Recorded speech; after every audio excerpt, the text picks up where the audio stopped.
Ladies and gentlemen, here we are. It is a lovely time to be here and see you all. And here I am. Oh shit, I'm so stressed out. But it's all working out fine. Oh, my green screen is not really on place. Let's see here. Oh, no. And let's do that then. Oh, welcome to the channel, ladies and gentlemen.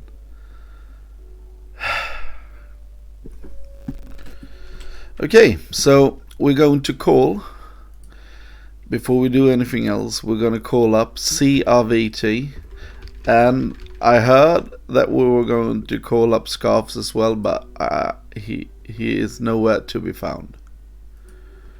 So let's see here.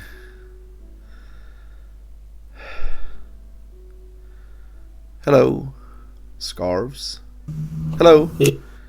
Hey, what's up? I'm fine, how are you? I'm alive. And there we have, ladies and gentlemen, the lovely, lovely, lovely Scarves. Wonderful. Okay, so we have some great games for you today. Oh, are you still there, Scarves? Oh, you are. Yeah. So, this is Rusi. yeah. So here we have the games, and actually today we're going to start with the team games. What do you think about that? The 2-on-2. Yeah, I don't know what to think. I can tell you who they are. Let's do it. Yeah, it's Marvin. It's Marvin and Voodoo. I have no idea who Voodoo is, but it's Marvin and Voodoo versus Dandy and Loxito. Oh, some shit. Yeah. Well, both Marvin and Dandy have some mean turns. Yeah, but Dandy is going to play. I think maybe Dandy is playing Zerg. Wow. I'm not sure. So let's see what they picked this game. And let's turn off the music. And if you guys want to see the matchups, you can in chat just go to that thing there, and you can see everything that's going on. I thought we were going to be 3 people today, but Scarves is not really to be counted with right now. I don't know why. I think Scarves just took a break from Broodwar, and now he's not really getting back into it again. Oh, everybody needs a break sometimes. Right now I'm on a break from playing Broodwar. So that's not good. That's not good, man, because I want you to really play a lot, because we want you to go for this show match versus Medinho. That's something. No, you want to go for this show match. I just want my break. Yeah. I want that show match. Let's ask the viewers, do you want the show match, Medinho versus CRVT? Did you watch BSL yesterday? Oh, you're dropping out. I don't hear you anymore. Oh, now? Yeah, now? I hear you now. Yeah. Did you watch BSL yesterday? The final? Yeah. Okay. Spoiler alert then, ladies and gentlemen, here in chat. But quite good games, I must say. I was so impressed. They were entertaining. Yeah. Oh, the final, not the third match. That wasn't the best, but I really enjoyed it. Are you in Starcraft? Yeah. Let's see here then. If you just go in and let's start the first game here. Sure. On Shakura Temple. Oh, what's that sound, man? Are you on an airplane or something? No. No sound over here, so I'm not sure what's up. Okay, I'm in. Yeah, let's go for it then. And ladies and gentlemen, this will be the first game for the evening. It will be Team SouL versus Team iRk-A.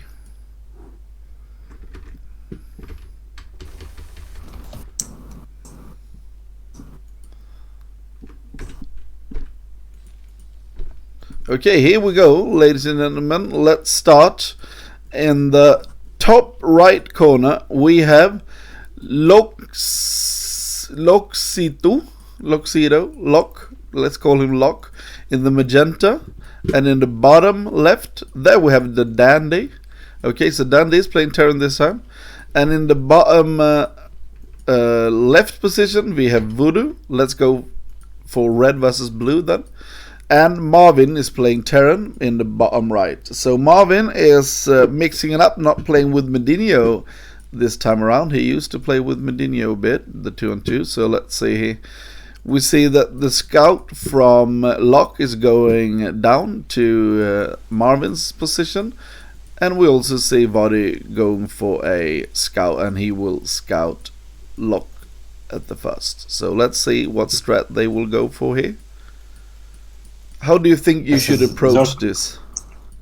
I have no idea. It's EQ2, but it's completely mirror, and we have diagonal positions for the allies.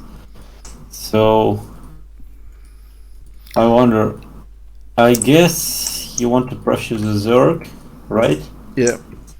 So, but it's very hard to pressure too much in this matchup. So what we actually see here is that we see an overpool from Locke. So that's nice. And welcome to the stream, Athernum. Thank you for tuning in. Welcome. Right, so a bit of a slower guess for Voodoo. Yeah, he went a normal 12 pool. About 100 guess slower. Yeah. So.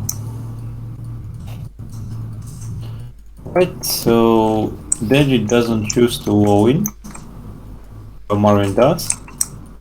Yeah. They both go for a quick guess. I think it will be walled in though. Yeah, with the second. Yeah. Yeah.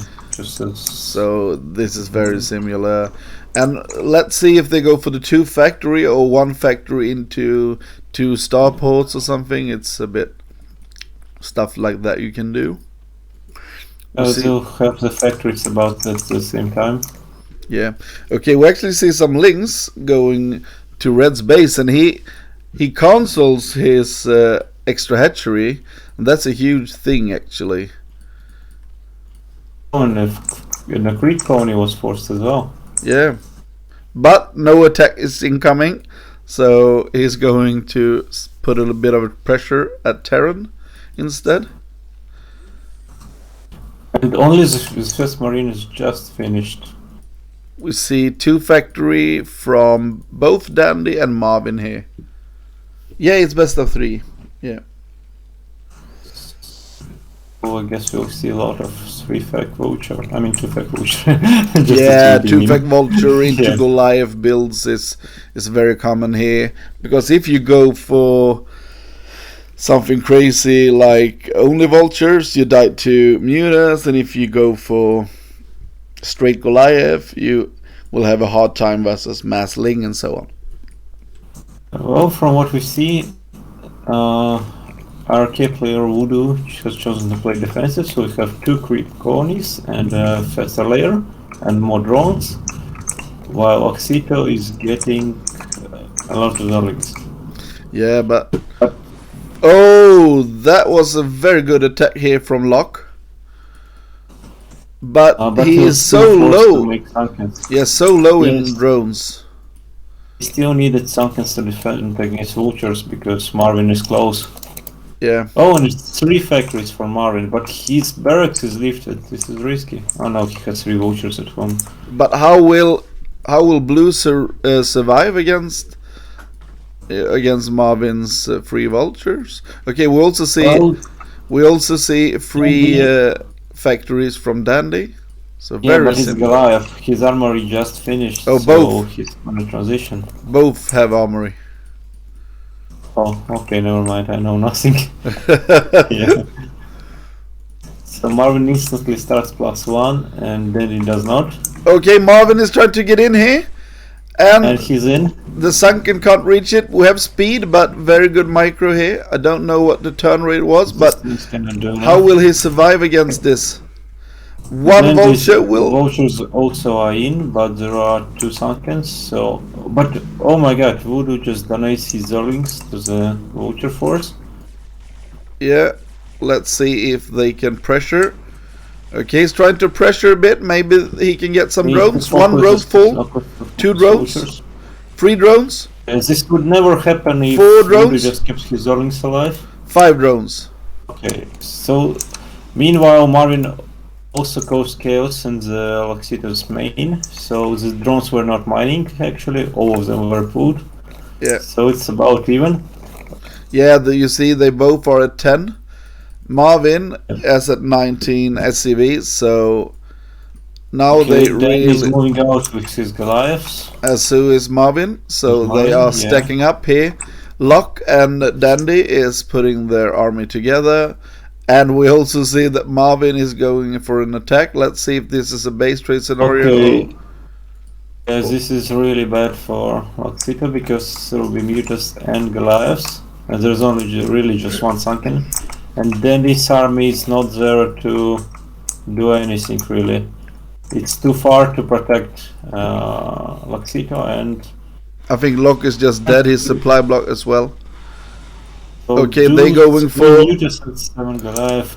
But I mean, Marvin has Reaper, right? He can just Reaper Goliath, and he has a high ground.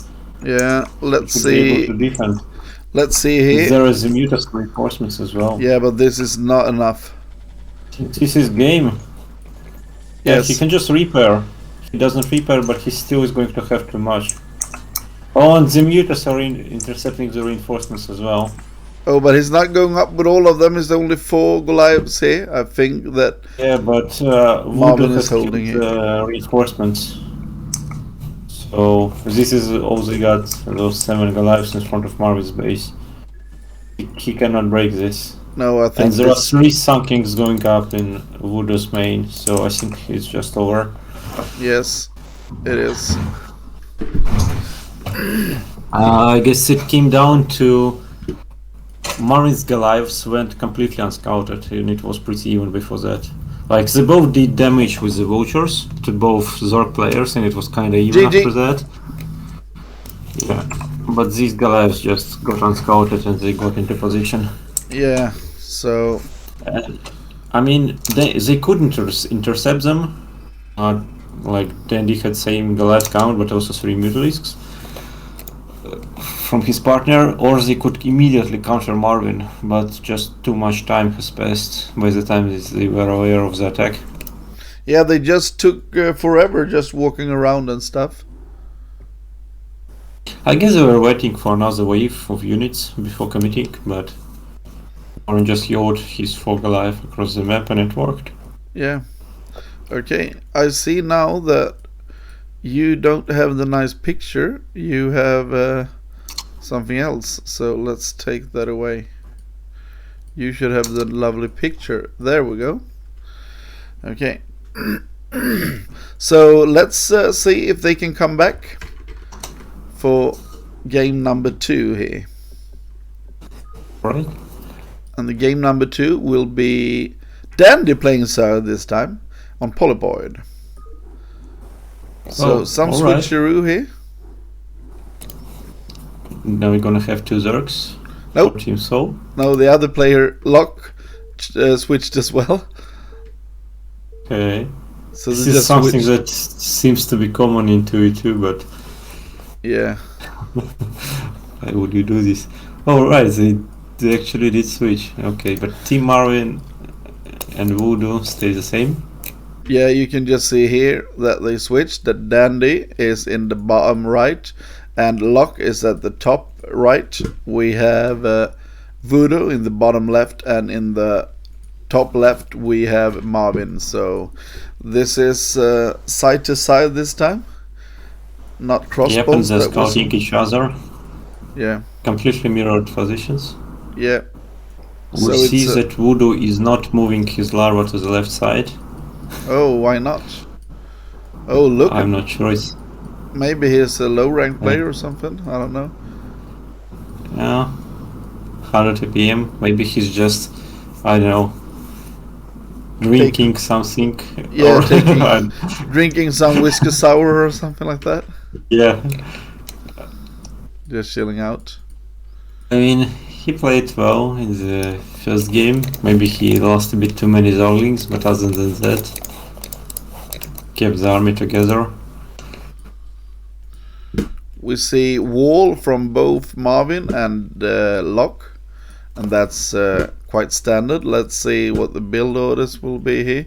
Okay, none of them is going for the 9 pool. Looks like overpool. Oh, Yeah. no, it was some kind of Really weird late. overpool. Yeah, it's like really late overpool. But yeah, and a 12 pool from Voodoo. So slight advantage here from Voodoo then. Well, he has a bit later gas, and he has what, 1 extra drone, so it isn't much of an advantage. No, but small one. Less gas, so Yeah. Okay, let's see what the others are doing. Yeah. same scouting timings on this. Same scouting, same gas timing, everything. Same gas is timing, yeah. very mirror here, but just a slight difference between the two thugs. Okay, so who goes for immediate second depot? Oxitis goes for immediate second depot, so Marvin will not get a scout. And okay, they both fall in on time. I mean, you could make a factory before the second depot. Yeah, but you But, don't want. I mean, you can afford the depot, and you don't want them scouting. inside your base. Yeah. So far so good. Both Terrans are mining gas non-stop, so we see at least 2 factory, probably from both. Oh, it can be starport as well. Yeah. I mean, Double starport okay. is quite common. Okay, so Locke Yeah, is going there is for the Zerg. double factory. Yep. Okay. Starports. And It double is always factory good from in the Marvin. Zerg. Yeah, exactly mirror. Okay. On the Zerg side, oh, there is a gap. Okay, yep, there is a gap. And this is gonna be Oh, rough. very good engage. 2 more links for Dandy, so and there was a gaps, and there will be 2 more links again after these 2 come in. Oh, and better look at the control for micro Dandy. from Dandy. He's just Yeah. out microing body here.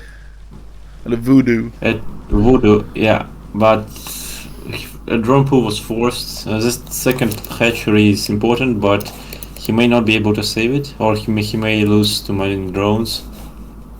And then he's not reinforcing, however, he's transitioning to the Spire, so this should not do much damage. 1 drone falls, and link speed finishes.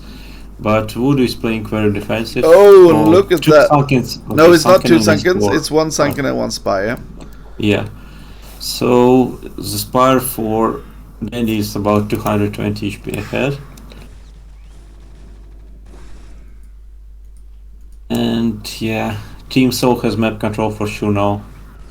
Yeah, I think this is. But for how long? This is very For good how for long? SouL because it's quite hard for them to engage here. Voodoo has more larva, but I don't think he has link speed. Did he ever get link speed? So No, I don't think I'm he not got sure if link can move speed. out. But the problem for him is not only that, is that he is at 1 Sunken here, and the vultures can just obliterate the links, Yeah, and then there they is, can this is just not enough links. they can just snipe it. And they tried to And- do exactly oh. that. And now they can run by. Yeah, Yes. this might be it. There is no speed, there is not enough links. This is going to cause so much damage, and reinforcements from Marvin are nowhere near here. And while all this is going on, we have Mutas in production for Dandy. So it will be very hard for Voodoo to stabilize. Only 2 vultures coming in here. So it's not even Well, sure. Voodoo did save most of his drones. Like, I expected way more drones than these to die. I think he lost like 2 or 3. Yeah, but look at this. They are not even cleaning this up in a good way. There's one voucher, but they should be able to clean them up now with the drones. Maybe it's going to cause each drone is so important here, and mutas are coming, but Marvin actually got here on time with the Goliaths, so Yeah, he needs to leave right away. yeah. Contrary to the expectation, Voodoo is not dead. Like that was as good of a hold as he could hope for after letting 3 vultures and more zoglings in, with the threat of more mutas coming. But there is a lot of Scourge and Muta coming to the base of Dandy, so now they really need to stay alert here. I'm not sure that Dandy's Muta control is the best, you see. Yep. He is not really a Zerg player. So I imagine the latency is also probably high enough to where the Scourge are very effective, but the problem is that while Voodoo has his 2 hatcheries, he was on 5 drones or so he has to rebuild drones, and he's not manning gas, and all he'll be able to make is Scourge for a while. And yeah, meanwhile Dandy is just building up his mute account. okay, we see He's actually getting armor. Dandy? Did the replay broke? No. Oh, he was waiting for the Overlord, never mind. No more broken replays here.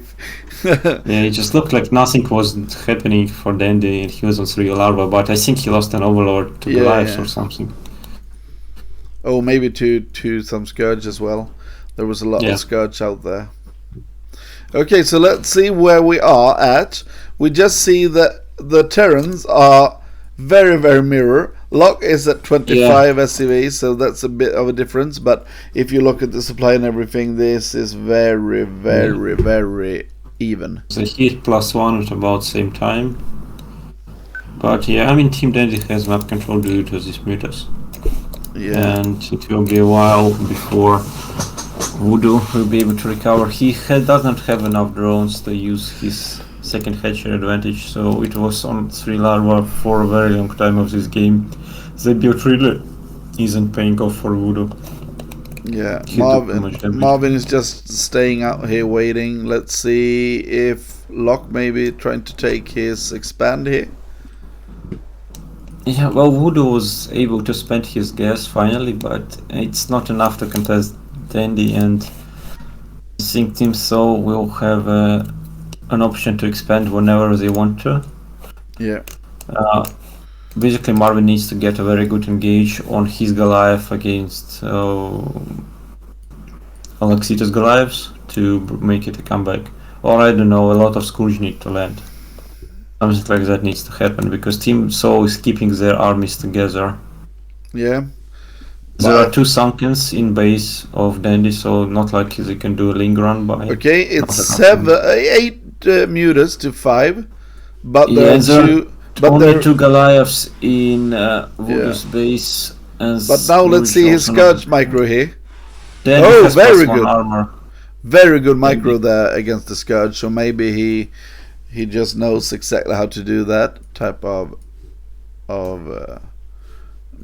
control.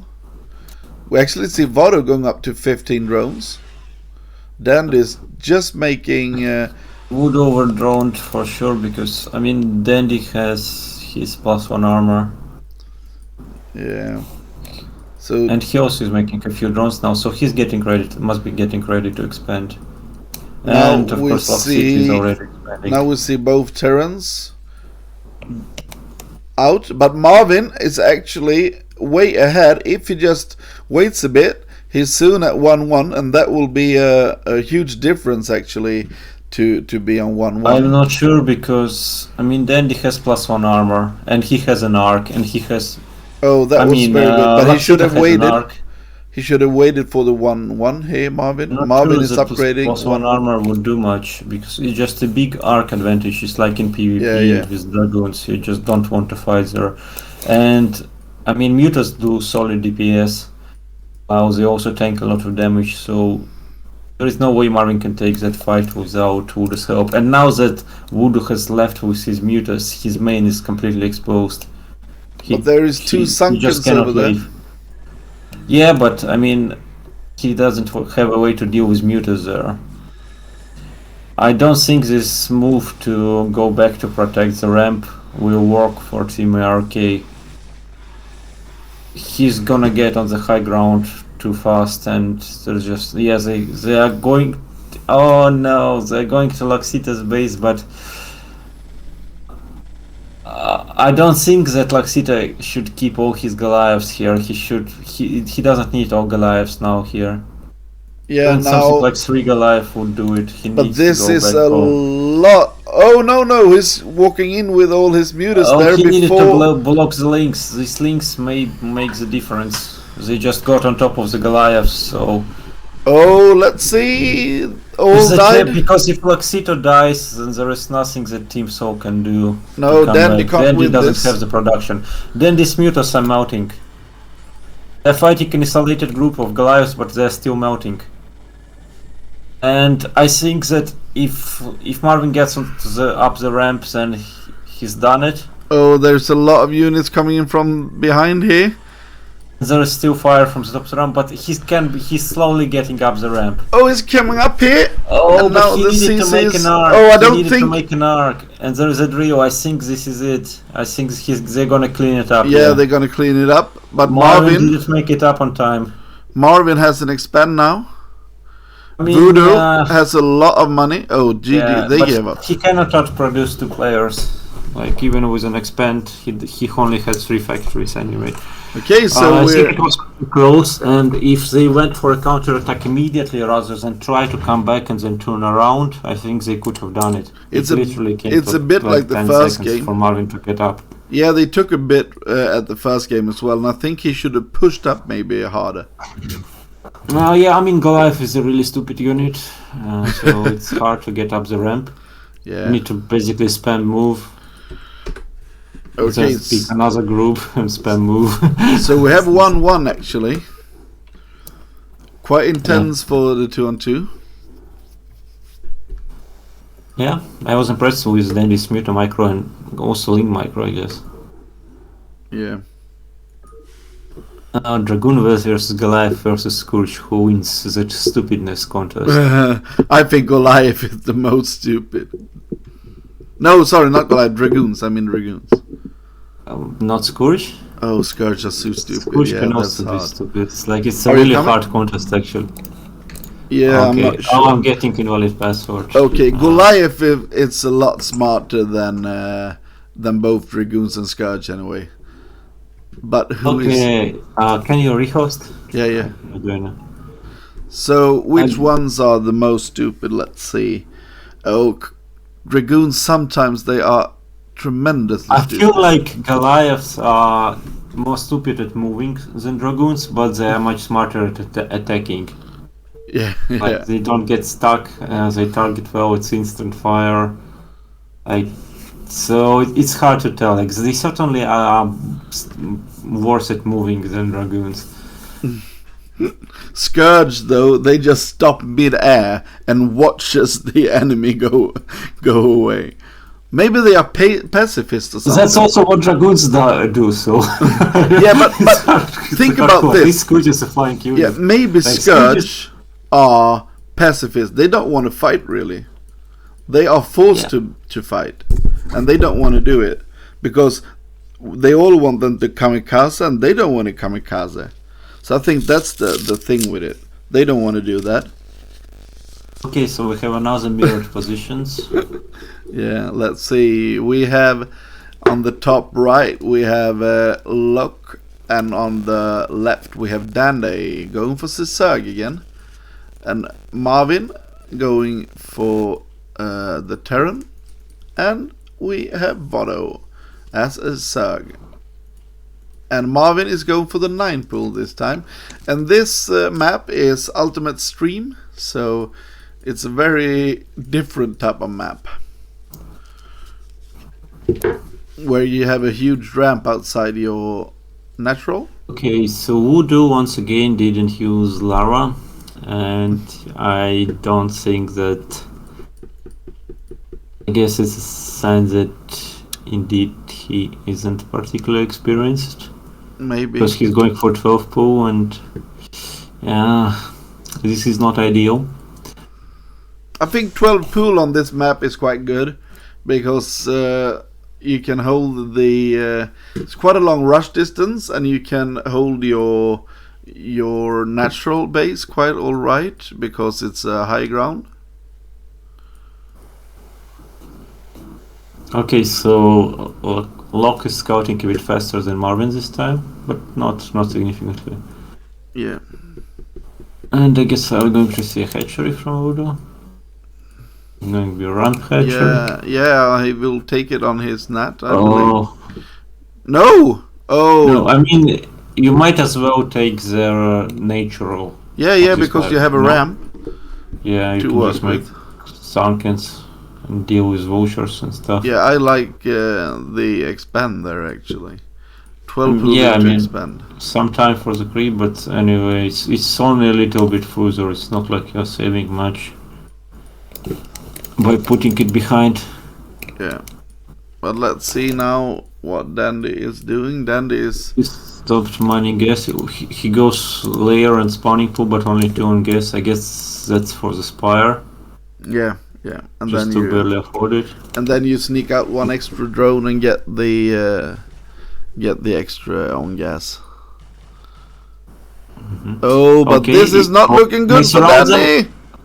Yep, 1 link dies, but the others get in, and his speed is gonna finish now, so this may... Oh, there we have the speed. Let's see how many drones. 1 drone. For 2 links, and well, it's 1 drone and mining time. Yeah, I think he will get 1 more, maybe. Yes, 1 more. That's worth it. Okay, this may be like, you know, I'm getting PVZ flashbacks. Oh no, he's getting more. 1 more. I'm getting PVZ flashbacks. And let's see. I mean, it's 3 drones. Oh, it's gonna be another 4 one. drones. Yeah. Oh, that's so worth 4 it. drones. If it was a ZVZ 1v1, that would be it, right? Yeah. Okay, well, he had his... But I mean, we once again see this pattern that Voodoo has gotten his natural hatchery up, but he doesn't have the drones to use the larva. And he's trying to go gas and spire here. He still has 10 drones, surprisingly much, but he lost 4. Yeah, he rebuilded some. Okay. Okay. No +1 for Marvin this time. And only a 2 factory for Locke this time. Oh, there's the 3rd factory. Now. There comes the 3rd, but you see, Goliath's already started very, very early. Okay, sorry, it's the same timing for Marvin. There is no sunken. Locke is moving with 3 vultures. Oh, he's zoning the map, I guess. Yeah. But no sunken is risky because you do not know that it's only 3 vultures and then Goliaths. It could easily be more. It's not like Locke needs to rush Goliath when his partner is the one with faster mutas. Yeah. But we see them using the ramp-A, Dandy and Locke, so I think that they are in a great... Can't Goliath just arrange this hatchery? What? Against the sunken? I don't know. I think they can, yeah. I think they can if they go up. High up, yeah. Like from the corner. Well, it looks like Marvin has quite a bit more SCVs and faster +1, but Dandy is way ahead of Voodoo. His mutas are already hatched. He may get an Overlord for free. And Goliath reinforcements from Marvin are actually not going to Voodoo this game. He kept all his Goliaths at home. So this may just end the game here. No, there's some Scourge out. Okay. Dandy has a number to micro against him. Yep. I guess he doesn't try on this latency, maybe. He's getting 5 mutas and expanding. Well, this expansion is also a threat, and it is putting Team iRk-A on a timer. Yep. Okay, so we see Marvin moving out here. Let's see Yeah, where he this goes. once at. again hasn't been scouted yet, but they see it now, so they know that Marvin is out. So we have 11. No, we have 10 goons for Locke and 11 for Marvin. So that faster third factory made a dragoon. I mean dragoon, a Goliath. And +1 will finish significantly faster for Marvin, so he could have a timing if he went for it. Yeah. I guess Okay. they're going for Dandy, but there is a ramp there. But if they get in position, then Locke would, in order to reinforce, Locke would have to go up the ramp. I think they will be all right. Actually, there's a lot of units coming. There will be very, very hard sandwich if they Marvin attack. can siege this position. Yeah, So, but if they attack, I mean, now you see they will use the high ground for their advantage, and then he will just. Okay. Somehow they go in right as Locke has moved his Goliath a bit further back. Yeah. They may get up the ramp, but they may not, so it may come down to the exact same situation again. Oh no, they they're going isolated up the ramp. the links. Okay, this may be it actually. They're just going up This the is ramp here. He can't walk in here. Yeah. He needs to wait here. Voodoo's mutas have cleared the links for Dandy, so the Goliaths could walk up faster. And he keeps like a small section of Goliaths zoning, and the rest is going to kill iRk Dandy. is taking this. These triggers an all-in from SouL, Team SouL, but I think they cannot break Marvin. It's not a high ground this time, so he only have an arc advantage. And I think that Marvin needed to move his Goliaths that were on the ramp, he needed to move them back. Because they are nowhere in position to do anything to help defending. I don't like how Dandy bled off his mutas before Locke's Goliaths came in. That was disjointed. There are still maybe too many, but now that Voodoo's mutas come... Oh, but look at this! It's just falling apart here, Marvin. I didn't think it was enough. I don't think it was enough. It isn't enough, because the mutas are here. Okay. And there is also real potential on the reinforcements, so... Yeah, GG. Yeah. Very good hole there. I think Dandy's mutas came in too fast. Yeah. But even without that, it probably wasn't going to break. Like, they just let Marvin occupy that position, and then after that Marvin just got up the nature of Dandy because Locke has stepped back for some reason. I think they could have like one mutant just watch that army non-stop so they can match the movement. Yeah. But now it's just a matter of time because there is no way for Locke to outproduce players. True. In composition, just Goliath plus mutas should wreck Goliaths because mutas tank damage very well. And you can stack them, obviously. Yeah, so and it's Goliath versus... position. Yeah, and it's Goliath versus Goliath. Of course, they will keep up with the production, so... He doesn't have an expander. They're confident enough to fight up the high ground, actually. Yeah. And it's the winning. Oh, there's so many Goliaths for Marvin. And that arc is amazing, and now we see Locke is even lower supply than our SouL players, so GG ladies and gentlemen. And that was our first game here for this evening. Team iRk takes the 2-2 match once again, 2-1. Yeah, so iRk did it there. I thought that after the second game, I thought they might be able to win here, SouL, because it really looks like they know what they were doing that game. But it was like if you attacked the SouL first, you won on all 3 games. Think that they did a lot of damage early game once again. Yeah, it was looking good for Dandy with that natural expansion coming up. They just needed to defend, and they actually saw the move out of Marvin with the vultures this time. It just map. Yeah. It was a little bit too late. Like Locke's Goliaths weren't far forward enough. So even if he saw Marvin there, he couldn't catch up before Marvin got up the high ground. True. So that probably won't work on like Shakuras in the first game. Yeah. But it still worked on this one. Yeah. I need to get something to drink, so you can speak about the next game we have. I will just put it up. The next game will be Gooseduck versus Oyaji, and I will just go get something to drink, and I'll be back in 50 seconds. Okay, so Gooseduck versus Oyaji. This should be an interesting matchup. Interesting PvP. So I think anyone can take it. Oya is probably slightly favored, but Gooseduck is strong. He has great control.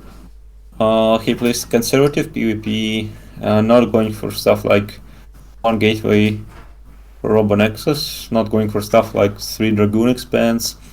So Gooseduck usually plays like safer, but also builds that can do a strong timing attack, and he's very good with his Gun River pushes.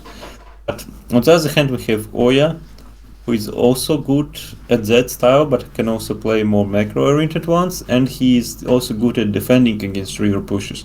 So he'll make a good defensive arc, he'll focus his river, he'll use a battery, he'll unload his shuttle a lot of time. I think like it can go either way, and a lot of fights like that can come down to who just kills the opponent's river first. Or scarabs, so yeah, sounds good. I agree with you. Welcome back. Thank you. They actually both can open and go for the Zealots, but I don't know if they'll go them against each other, because Oya is good at defending Zealots, and Gooseduck is actually the type that can make like core but still make 3 Zealots against the 2 gate and the battery, so he doesn't screw around, he doesn't try to like go for thin edges, he'll just stop at cold. You can just jump into the game. Alright. The game, it's on blind side as well, so it's not the easiest map to really push out hard when you do. Can you rehost? Of course I can rehost. Again. Remember that time when there was like a week or two when you just couldn't join games? Yeah. Can you join now? No. Still doesn't work? I can't. Okay. Yeah, I'll rejoin Battle.net. You can't get in? And that didn't help. I will reopen Starcraft. Okay, I will just log out and log in again. Yeah, same thing. So, ladies and gentlemen, if you want to complain at Blizzard. Battle.net forums. Yeah. Battle.net forums probably the best bet. Yeah, I've tried to go in there, they never answer. If you can complain at Activision shareholders, then please do that. But if you can't, just go for Battle.net forums. The problem is that I am one of the shareholders, but I don't have a big stock. But I'm thinking about selling because I hate them so much sometimes. Okay, wait. Did you remake the game already? Yeah. Yeah, I still cannot join it. Okay, let's try for one last time here. Okay, can you change the game name just in case? Sometimes it helps. Okay, I R11 then. Okay.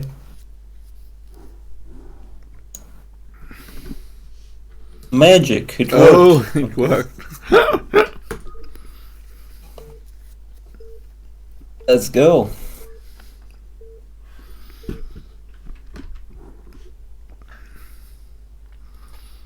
So iRk-A is in the lead, 1-0, and we have Oja in red in 12 o'clock and Gooseduck in blue in 6 o'clock. This is interesting. Oh, and we have a proxy. No, we don't have a proxy from Gooseduck. He just was a. I think he just didn't split his probes well. Yeah, if you don't go for a proxy here, you can't really go for 2 gate. It's too much of a rush distance. Yes, you can still go for 3 gate goon on this map, but yeah, but you can't go for 2 gate zealots.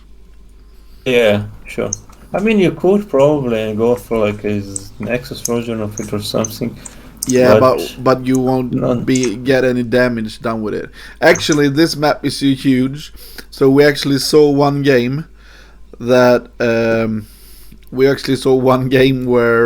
it was a 9 pool versus 12 hatch, and the lings were out when the other lings hit. That's how far the rush distance is. I probably would love this map for PvZ. Yeah, Stop at Nexus first, yeah. then make a forge, and then like split the map in turtle with tech. Sounds like playable map. Yeah. Okay, but yeah. So it was a TV2 and iRk-A 221. Yeah. Terran Zerk against Terran Zerk all the way. Quite fun games. Alright, so we have a faster scout for Gods of Dark, so I guess he's a bit worried about proxies by his opponent. Yeah, very similar style. You don't really want to stand scout a 2-player map like this unless you like want to get into the main and see that there is it 12 Nexus or like no gate? Yeah, I think 12 Nexus works quite fine on this map though. I'm not sure. I think, well, you can still proxy a robo outside of it, so you still need to build cannons against dragoons, and then there is still a river in front of your natural, so yeah, it works well on the maps that have like a high ground ramp. I mean, if your natural is on the high ground, you can kind of 12 Nexus in PvP. I guess 12 Nexus would completely murder two gate zealots on this map. Yeah, that's about it. Okay, we see none of them going for range. Oh, Manor Pylon from Oya. Yeah. They both skipped O, and there's air attack for Ghost of Dark, so maybe he'll go for DTs. But he had 2 Manor Pylons, and you are trying to go for DTs. This is awful. He'll have vision of this core, I think, with the pylons and the pro leaves, so... but yeah, they both skipped Zealot, so pylons are good. And especially if you got 2 of them, then you want them to finish, because the second one just stays on so long. Yeah. He's going for a Citadel out of vision. Can we see? Yeah. If the pylon sees the core, so he knows the air attack. I mean, he still has to keep this air attack producing. There is already a 4 probe difference. One was a scout, but still. Yeah, let's see. And he has to cut more because of his... Now he doesn't see it anymore. Now he can cut the... He doesn't know exactly if that pylon sees it or not, I think. True.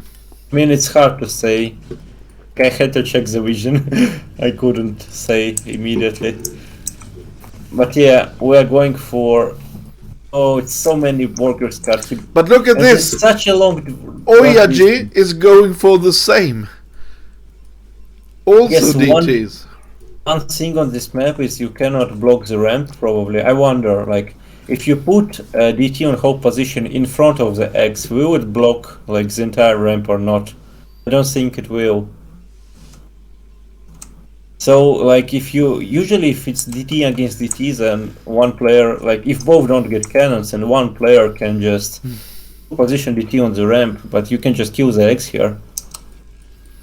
Yeah, but we also see one big difference. Oh, it's a forge. It's a forge. I mean, it's a pylon as a natural, but even disregarding that, you could make like a first cannon in the main and then second cannon in the natural. Oh, it's forged from both of them. Oh, it's a Nexus first for Oya. Yeah. He'll have cannon time. It's such gigantic rush distance. Oya is incredibly ahead. Like, the only way he can lose it if the DTs walk by, or if the goons snipe the cannon, which is also possible. Only one cannon by Oya is risky. Only one cannon is risky. Okay, and even more DTs are coming from Goosedock. This is where you want to have like a probe watching for the exit of your opponent to see like this, at least to see either a goon all-in or like shimmering disease. Yeah. And the disease will meet each other, but we don't know if they will notice. Oh, I don't know if they notice or not, but iRk-A I is. think Oya may be able to defend, but it's 2 DTs. I think he will just go straight in. That's the difference. Okay, so Ghost Dark made 4 DTs. Oh, but maybe he can get through here. He's just jumping on the cannon. Okay. The cannon is dying. Oya didn't see the shimmer, so I think it's over. Yes. Yeah, it's over. iRk-A lost first game here. Yeah, even if Oya kills the eggs, there will be a cannon. So yeah, you have to watch for the DTs coming in. Like, that's it. If Oya blocked that, he would probably win because he could deny his opponent's nexus. Yeah, and he didn't see the glitch, and because of that, he didn't. He had 2 opportunities to react, but yeah, sometimes you see them, sometimes you don't. Like, I think a lot of Protoss players can relate, but like sometimes on later games I have like C games where I trap. Like my rob is late, but I trap the goon that's moving on the center on the map. Like I hug it with 4 goons and I stagger it for like 20 seconds until the DT dies. And sometimes they just walk in and you're dead. So you can try to get in the game again. I still cannot get in the game. God damn it. Okay, I will just remake here. I don't agree, Eternum. I think it was a much more polished build by. Oh yeah, he had faster everything. The only thing he didn't have was 2 DTs. Let's get it now. R11, yep. It's very possible that Ghost Dark saw his opponent have DTs because I think he blocked the ramp before his DTs got to the other side and saw that there are cannons. So like he preemptive blocked. So either he does it always, which is unlikely, going for like 4 DTs always. But more likely is that he saw the shimmer actually. Ghost Dark probably did. Yeah, and if someone wants to get a prediction on, just feel free to do it, ladies and gentlemen. If we have some moderators that can do that, so please get some predictions on if you want to. Maybe. Eternum, I disagree. I think 1 gate DT is better than 2 gate DT. Yeah, I think so too. 1 gate is better because you can have some follow up if it doesn't I guess work. 1 gate is risky if you take only 1 cannon and your opponent just jumps on the cannon. He could like bring the goons even. He didn't particularly need to keep them at home. Yeah. Okay. I disagree that Ghost Dark is all-in. I think Ghost Dark rarely goes for completely all-in aggression. Like even in the last game, he had an Nexus follow-up, so and not too many probes, like unusual number of DTs. 8 cannon, but it wasn't like completely all-in. Okay, so I started a prediction for you, ladies and gentlemen. Who wins, iRk-A or Goose Dark? So Dark scouting on 10 again. Yeah. But he's going in the wrong direction, so he may not even get in. And this gate position from Oya is not gonna be 2 gate. No, it will it be or not? Okay. Okay, it's gonna be 2 gate. 2 gate from Oya. And actually, Ghost Dark scouted cross map. I think a lot will depend on where this prop goes next. Yeah, if it goes down, it will be great for him. But if it goes top right, it won't. But iRk-A is... Oh, Ghost Dark is blindly getting Kazawa first. Yeah, that's good. He's reading his opponent very well. Okay, and the prediction is start to end, so get the prediction done, ladies and gentlemen, before it's too late. He's even making toon sealers. Yeah, it's 0 core usually.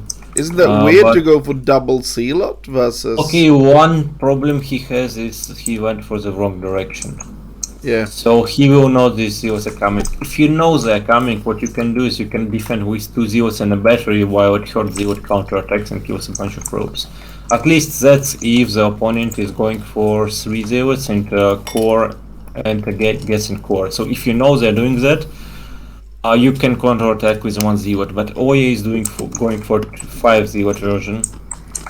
He shouldn't break it. It doesn't look like Gosudark intends to move his zealots away. Okay, he will not see them. He just He moved can them get up a battery, like. Oh, and Oya takes a weird path.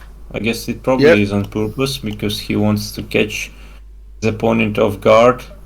Maybe he hopes that he moves out or something. But I don't like taking this path. I'm not sure. Did he know about the zealot count from his opponent before he did it? I don't know. I think he did, because otherwise it doesn't make sense. You just give them time to make more dragoons. But he's just prepping for a backstab basically, and he is also denying scouting. Very interesting play here. I mean, it's the best that Oya could do. Oh, he's getting the probe in. That's really bad.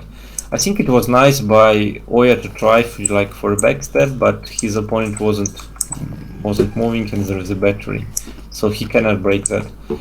I think you absolutely cannot let the probe in this situation. Like, these 5 zealots will not achieve much. They shouldn't, at least. Oh, the battery is late, so I don't know. He's not recharging? Okay, he is. Yeah, he's not gonna break it, so it was a safer bet to deny scouting and hope to counterattack, like, sometime. Is Oya just dead now?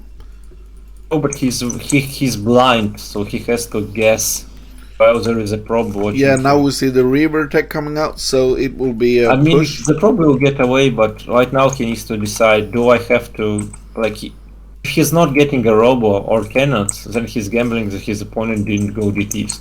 Because DTs were certainly possible. Like, he has a robo finished with a shuttle almost done, so it could be like finishing DTs. So Oya goes for a robo without range. This always sucks when you are the 2-gator, and it was like a 5-0 version with late gas for Oya, so he's even more behind on gas than usual. Like, this build is so awfully feeling because you have no range. It's like, I have a lot of zealots, I have some goons, but this attack that Oya is making. But there is no range from Goosedock either? Yeah, Oya is fine, and he may get a contain off, but imagine he's running into like, I don't know, 6 goons with range now, or 7, and this is the same zealot count. Yeah. And then he cannot even run, his zealots will die. So when you make this robo without range and blind move out with goon zealot, you are risking a lot because you cannot actually run from the opponent dragoons without losing at least some of your zealots. Okay, he didn't lose. He's trading, I guess. He's trading his zealots. He's achieving something, but I mean, he has to be worried about DTs now because there are 2 dragoons. One thing that's really important to say though is that if you look at the probe count, Goosedock has done a really bad job with that. I mean, 30 is the maximum you need, so Oya is making more because he's taking a very risky nexus, but his opponent is 3-gate Goon Reaver winning him. I think that Oya G is in trouble. And there's a Reaver drop, yeah, like probe advantage in PvP. Oh, look at that! He didn't care, but it's gone. And then this probed reel already cost it. But no! But oh my god, no, don't lose the shuttle, you cannot lose the shuttle. He lost the shuttle and he will lose the Reaver, and the Reaver didn't do damage whatsoever.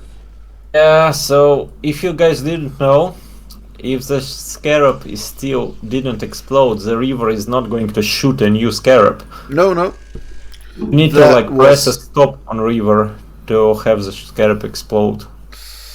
I don't think he didn't do anything. Yeah, I still think Goosedock can win this because he's dead. He's dead. Oh, there's a lot of I mean, he doesn't even have 1 punch because he'll have 1 Reaver and not 2. But why is Oya J attacking here? Oh, this is because Oya has no chill. Like, ask him, he'll admit it. He just wants to go for it. So, but yeah, the issue here for Ghost Dark is he will have a Shadow and he will have only one river, so OG can counterattack him all day, or he could defend this high ground. Like, Oya but has a lot of options. I want him to go now. Ghost Dark. Yeah, he's also getting his own river. The only thing Ghost Dark has for him is a 3-gate Goon production, so he's like going, but his Goon, he caught up on gateway units, so he may actually do it because Oya is still making probes. Like, Oya, dude, if you are on 2 bases against 1 base in Colin, you don't need to make more probes. You like 25 is enough to have a commanding echo advantage. You have 39. I think Oya misread the situation. Maybe, I guess Oya lost the observer, and that's big because he doesn't know if there is a nexus for Ghost Dark. He thinks he's not being dead. Oh, there will be a defensive position. Oh, no, don't do this. Oh, he lost the shuttle again. What he's doing? Oh, Oya is dead. Oya is dead. No, one Reaver is coming up for Oya. Let's see if the very good Oya dies here. That's a lot of units, so like Ghost Dark will control his push well, and he will have a lot of units, and you need to be on point to defend it. GG. Yeah, I told you Oya was in a big problem. Here's my take on what happened. I could be wrong. So, Ghost Dark went for the Harris. Yeah. The river, and usually you don't do that if you go for a 3-gate to river all-in. Because there is no time to get back and pick up the river. The second river. Yeah. So, this probably made Oya think that his opponent has expanded, like went 1 river Shadow expand. Yeah. But he had an observer, but he lost the observer and he didn't confirm if there was a nexus or not. So he probably thought that there was a nexus, and he made like 13-15 more props than he needed. Because of that, he didn't have a 3rd gateway, he didn't have a battery, and like he just had way less units. Yeah. That's it. And Oya actually losing to Goosedok 2-0. I think that he doesn't like the PvP. Actually, that's what's going bad for him. If we look at the score right now, the score is 1-1, and Oya versus Goosedok. In beforehand, you are not thinking about Goosedok winning 2-0 versus Oya. Yeah, I told him Oya doesn't know his time probably is a lead for him. So attacking made sense. Yeah, I agreed with the poke, but he needed to send an observer just to check the Minus or Nexus. Like you have the priority to check if there is a Nexus being made. And he wasn't 10 probes ahead. He was 15 probes ahead. Like, it's great to be 5 probes ahead or a Nexus ahead in PvP, but if you are 15 probes ahead in an early game, you are probably dead. What's interesting about iRk-A this game, Oya from Sweden, Vodi from Sweden, and Kamisag from Sweden.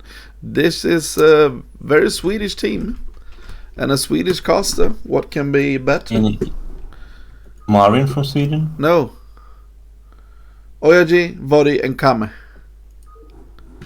Where is Marvin from? Because I thought he was from Sweden. Oh, maybe Marvin is from Sweden as well. Oh, then we have even more Swedish people. Yeah, basically Sweden national team here. Yeah, but isn't that quite amazing that we have so much good players on that small of a country? Oh, okay, I cannot join your game again. I don't know what to say.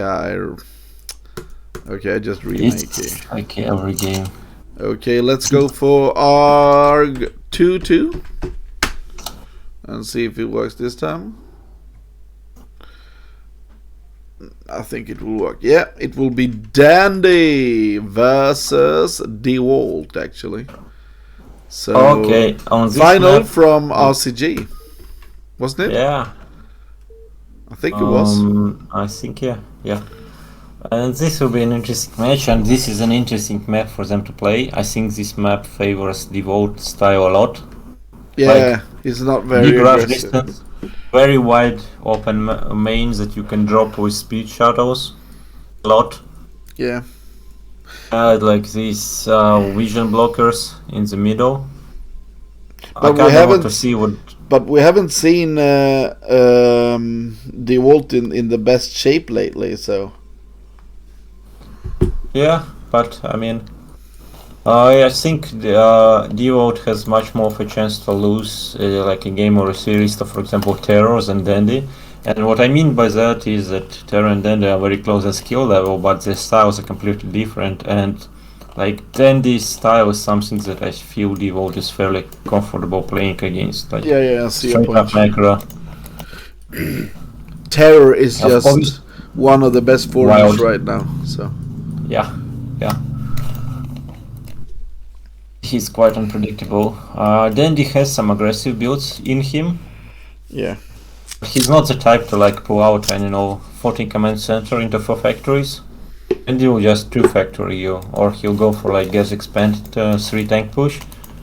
He doesn't really do completely crazy stuff. no, true, and he's not the. He's not really a carrier type player as well. He's more of a Arbeiter player, DeWalt, and I think DeWalt that's. these Oh, but days look is at the this. gatewayman player. You said he should not go for the 14 Nexus, and Oh no, I said Dandy is not the type to oh, go sorry, for 14 Dandy. CC. Yeah, Yeah. DeWalt will go for a 12 Nexus. Yeah. On this map. Yeah. Very good. If he feels you're not gonna BBS him on this map, he should like 12 Nexus always. Why wouldn't you? Yeah.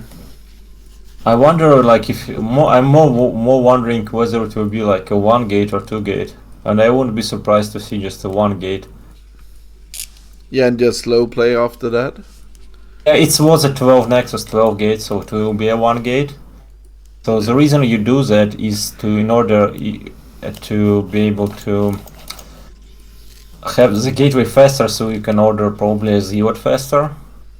As alternative is you go up to like 14 Yeah. with non-stop pro production, and then you order your gate, and like you will produce something off from the gate by the time that the Nexus finishes and gives you supply. But if you go like 12-12, then as you can see, he'll go get a. It's a second gate, not a core. Okay, this is interesting, but and he's not getting a pylon, so okay, I don't know anything. I don't like this prop cut for the gateway faster, mostly because he didn't scout, so he doesn't have information to use this gateway, and his core is still late. So the only thing that I could see like that could alter his decision is seeing the CV scout. Yeah, I think it would have been better to go for gateway core gateway instead of gateway core. I think he probably. I wouldn't be surprised if his decision was to go for 1 gate. If the CV did not come. Yeah. That may be it. Okay, But predictions. he's not really. It's not a Quark build because he's not cutting that many probes. He's actually only got 1 ZWOT. So 1 ZWOT, 2 goons, and gonna be getting power and range. So it's like the standard, really standard. Yeah. The predictions is up if you want to go bet here. I think a lot of people will bet on DeWalt after this start, but Dandy is quite alright. Dandy is actually in a SCV lead here. So DeWalt. Oh, this ZWOT is a sacrifice for this voucher. Yeah. I don't think he needed to scout. I mean, ZWOT is kinda, I don't really like it. The best thing it can do is like force a third marine or a bunker from a build that skipped factory. But against the factory, you just lose a ZWOT. Yeah. Like free up supply. I know, but he killed the vulture with goons, so that was nice. There is no more threat of immediate threat of backstabbing, so he's gonna force a bunker, but the bunker is late. Oh, this may just end the game here. There's no tank, not even started. He's made 3 vultures straight up. I mean, okay, the SCVs are really good, but this may be too much damage. Do you think so? I think he will just hold here, won't he? I mean, this is already. He lost an SCV and he lost like Yeah, but I let's don't see know. now about the vulture coming in here. Why doesn't he go with the vulture? If the vulture goes in right now, it's huge. I No, mean, no, there are two no, dragoons. no. Yeah, he had an opportunity, but he missed it. Yeah, so what I wanted to say was, so it was like 150 plus minerals that pool costed. He lost Yeah, an SCV. There is no tank. The dragoons are gonna fire on the bunker. I mean, they have the chance to. The range finished. yeah. There is no tank yet, so he can fire on it. Should know that there is no tank. Yeah, because he sees the third vulture here, and yeah, it's just. Oh, if the bunker goes down or like a tank gets sniped. Oh, there is no tank ordered. He's dead. What's he doing? Oh, let's He's see here. Now it's going for it. And now we he's have trying to the be. Oh, mines mines left. aren't finished yet. Even there is no mines. It's just over. Like I mean, his best shot was probably just to repair. He Yeah. would be so behind because Devote started ahead economically slightly because there was no SCV or anything, and he took a third Nexus extremely fast as well. GD. So I must say that was quite bad play I from mean, Dandy. I Dandy's like got how Devote played it in a sense that he punished the Terrans not getting a tank. yeah, but my point is that he scouted quite early, so he should have been noticing what was happening and everything. I wasn't sure, but in that last game, did Dandy make a starport? Like it was probably a plan to make a starport. Let me check the replay really quick. Yeah, I just think that wasn't the best play anyway from him. It's like a greedy Terran play. You make no tanks. You take all your army of 4 vultures and you drop a Protoss with them in hopes they don't like walk up into your front of your base and kill Thurman you. says he got a starport, so Yeah, he had a starboard. Okay, well, that's what it was. With those action, I missed it, but I mean, yeah, I'm happy when Terrans get punished for that. Sometimes they have like one tank. No, they need tanks and siege to be safe. But if they try it without siege, I'm already a mad Protoss. If they try it without a tank, I'm just done with it. All right. Og22, okay, you're there. So let's get into our next game, ladies and gentlemen. Punish. Yeah, it's now called Punish. Alright, and the second map is Eclipse, and it's totally possible that Devote might throw Nexus here again. Oh, but this map it's easier to pull it if you are a Terran here. You can just It's still a good map to throw next. yeah, but you can punish it a lot easier than you can on blindside. Is there an on blindside? Yes. Is it easy enough for Protosses not to go to Nexus? No. No, maybe not. I mean, you can kill it if you pull so many CVs that it even becomes worth it to just sacrifice the Nexus. So it's that type of stuff. But I think it would be great if you go for like putting an 8 Rex or something. Let's see. Okay, the I predictions mean, it are up. depends on the version of the Nexus. Yeah. Oh, and we have a very... Okay, it's gonna be a gas still. Let's see. Yeah, I think so too. I would really like to see if he gets 2 Rex. I really like the 2 Rex play. So let's hope it's a 2 Rex. It has its ups and downs. Yeah, but 2 Rex is I mean, it's fun Devote to will watch. be happy to see 2 Rex. Devote will be very happy to see 2 Rex because 2 Rex is what you do to defend against 1 gate proxy with a gas steal. This is Okay. not a proxy. He can just take a Nexus off of Zealots. Like, the threat of 2 Rex is that you can go and kill the proxy gate. Yeah. There is no proxy gate. This is I don't know what it will be. A gasless maybe. It almost certainly will be a gasless unless it's like a proxy, something Rexus. Yeah. Because that SCV is going out to scout, I guess. Well, he needs to know if it's a proxy Zealot or not, I guess. But anyway, if it's a gasless, then Devote can just make a gasless of his own.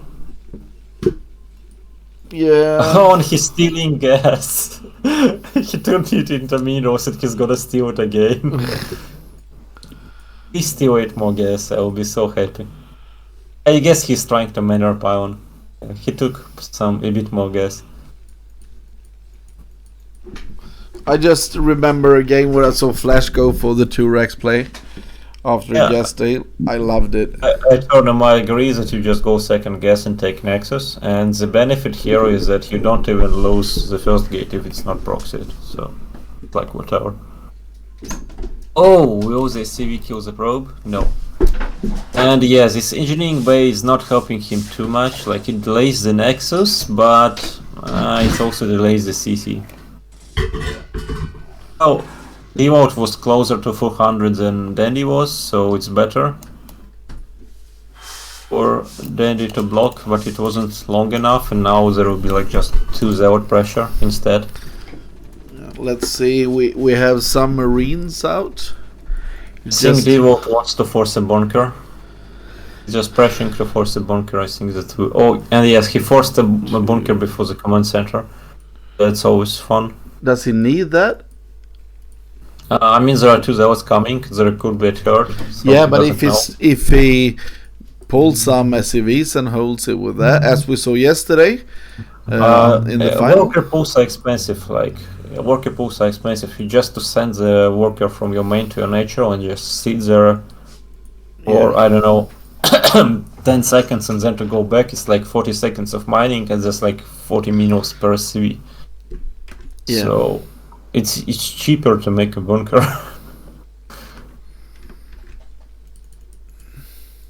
I guess alternative would be to make a high ground command center with 1 SCV on ramp. But then you lose like 2 SCV production on the flying. Yeah, well, can't you just make a lot of Reens? Just keep producing? It's the same as a bunker, really. Yeah, but they are more mobile, you can do stuff with them after. Yeah, but oh, he's just going in! Look at this! Okay. Oh, this CV block is there on time, but the Marines are too far. Okay. I mean, if he kills 3 CVs, he's fine. Oh, 2 down. 2 and the other run. Yeah, he's getting a scout. It's not that important at this time. He probably will kill some Marines, so I think... Oh, good pullback. Good pullback by Dandy. Devote needs a bit more damage to make this worth it. Yeah. And now one more is coming in, though. Oh, it's in the natural, but the command center finished. I have a feeling that this was what Devote hoped for, to delay the command center by killing the builder's CV. But it actually finished. Oh, but now there are 2 healthy zealots in Dandy's base. And the next is coming Dragoon with range, so... If this delays like tank, add-on timing, stuff like that, then... Oh, the zealot froze. Okay. Overall, it wasn't worth it for Devote. Yeah, it just wasn't worth it. But he's quite ahead economically. I think there were some missed CVs for Dandy. There were some late transfer. So it's just... Oh, I thought it was... I don't know what he's going to do. Okay, second machine shop. Is bringing CVs. So Dandy feels safe to make a second refinery, and he isn't getting like... This is a fairly late academy, because the range is almost done, so SouL could be the DTs. He doesn't have vision. I mean, the DTs would be a bit... I guess this academy is on time or close to it. But I think what Devote is doing is quite nice, taking a third, just hold this, he knows. Don't like the range from Devote, because he doesn't... I mean, it is alright if he's going to try to kill this tank, but there will be 3 tanks soon. He could get a later range and a faster maybe rumble. Goes for it now? And this is what he would wants to do, like go for it with 3 gun Harrows, but I mean, this is not a guaranteed damage, like kill on the tank or stuff. So I would like a faster rumble. Maybe he hoped... I mean, the range would work great if he delayed the factory more with Zealots. So, hard call. He started the range before he went in with the Zealots. Yeah. The range is done. Now we Okay, have 5 I don't goons. like the. Okay, no, I like the probe transfer from Devote. It's fine. He's running ahead away with it economically. Then he's probably going to do for like a 5 tank. Oh, he's not in position. He was preparing for the river or for the siege, and the bunker goes down. Ah, he's gonna kill 1 a goon dragoon. and 1 It's battle alright. hat. It's alright because this lack of bunker probably makes Terran a little bit worried. If there's like a bulldog coming right now with zealots in the shuttle or stuff like that, or a river, and there will be a river. No, is it just? It's a river. It's a river. It's a double force. We are going for the classic short base denial or main base counterattack style on Eclipse. Yeah, let's see the follow-up here. Okay, the follow-up is, I think you will go 5 into... tanks. Yeah. Yeah, but it's like, okay, where exactly is the armory? I actually can't find it. You can't find the armory? I mean, it's probably under the minimap, right? But I see a Oh, supply it's depot. on the gas natural. Okay, I'm just. Okay, I think this drop will be very, very Okay, bad. I'm just blind. Very bad no, there are drop. 4 Goliaths. No, he turned around. Oh, but if you got them off there, I think the game ends. Okay, this is 4 factory, and well, the one thing Dandy has going for him is okay, there's a drop in the natural, and good is Sweepo, and the Scarab gets stuck, so no kills. Just gonna deny the turret, which is also well, he traded like 1 zealot for a turret and a CV. Yeah. And the pool of his CVs once again is expensive, and he denied some gas mining in the natural as well. I was about to say, like, one thing Dandy has for him is that immediately after he defended he secured his natural, he very quickly took a second gas. Yeah, we also have 8 gate coming up for him, so it's a lot of gateways. Yeah, it's just gonna be 1-1 and multiple shuttles and Templars after that. So, problem, yeah, Dandy is forced to go 2 factory +1, okay, 2 base 6 factory +1, but like Devote, I would like him to make 3 more probes, but other than that, he already is like. Do you know what the counter is to the 6 factory +1 all-in from Terran? No. It's like 8 to 10 gateway men with preferably Storm. Okay, yeah, he doesn't have Storm yet, but he's taking a 4th. He has 1-1 coming in, so like this, I'm not sure what is this from Dandy. It's like it's not scary enough to push. It's too late. He had been forced to make too many turrets. He lost a CV, stuff like that. But it's like 42 CVs and he's not making. So it's not an army that's going to take a third base because he has 42 CVs.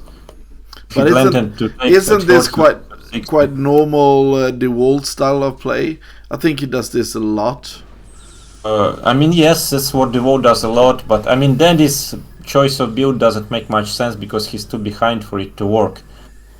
Like, I would like more something like a 3 to 4 factories and a command center, but this is all in because he stopped at 42 SCVs. Yeah, you're right. But it's not gonna work against 1-1 speed lot. And I think he can just... He needs a very good engagement, like he needs Devo to troll, which can happen, but is unlikely. Yeah, we have like Storm in progress, Templars and Shuttle, and he's gonna win enough time to delay this push to just crush it. Okay, but a lot of units, but now the... Oh no, this is way too early. What? Okay, this was a troll. Like, this was what I meant by a troll. Not a single tank died. His army. Yeah, not a single tank. But now we have dropped... Storm is not done, like, oh my god, Devote, what are you doing? I think he's dying. Did he mess up his hotkeys or something? Like, you know when you have the wrong group moving? Yeah. Because, yeah, that was a troll that Dandy needed. Like, for Protoss to fight with half his army, but still... the Storm was amazing! Yes, and the reinforcement is good, like, okay. Oh, yes, held it.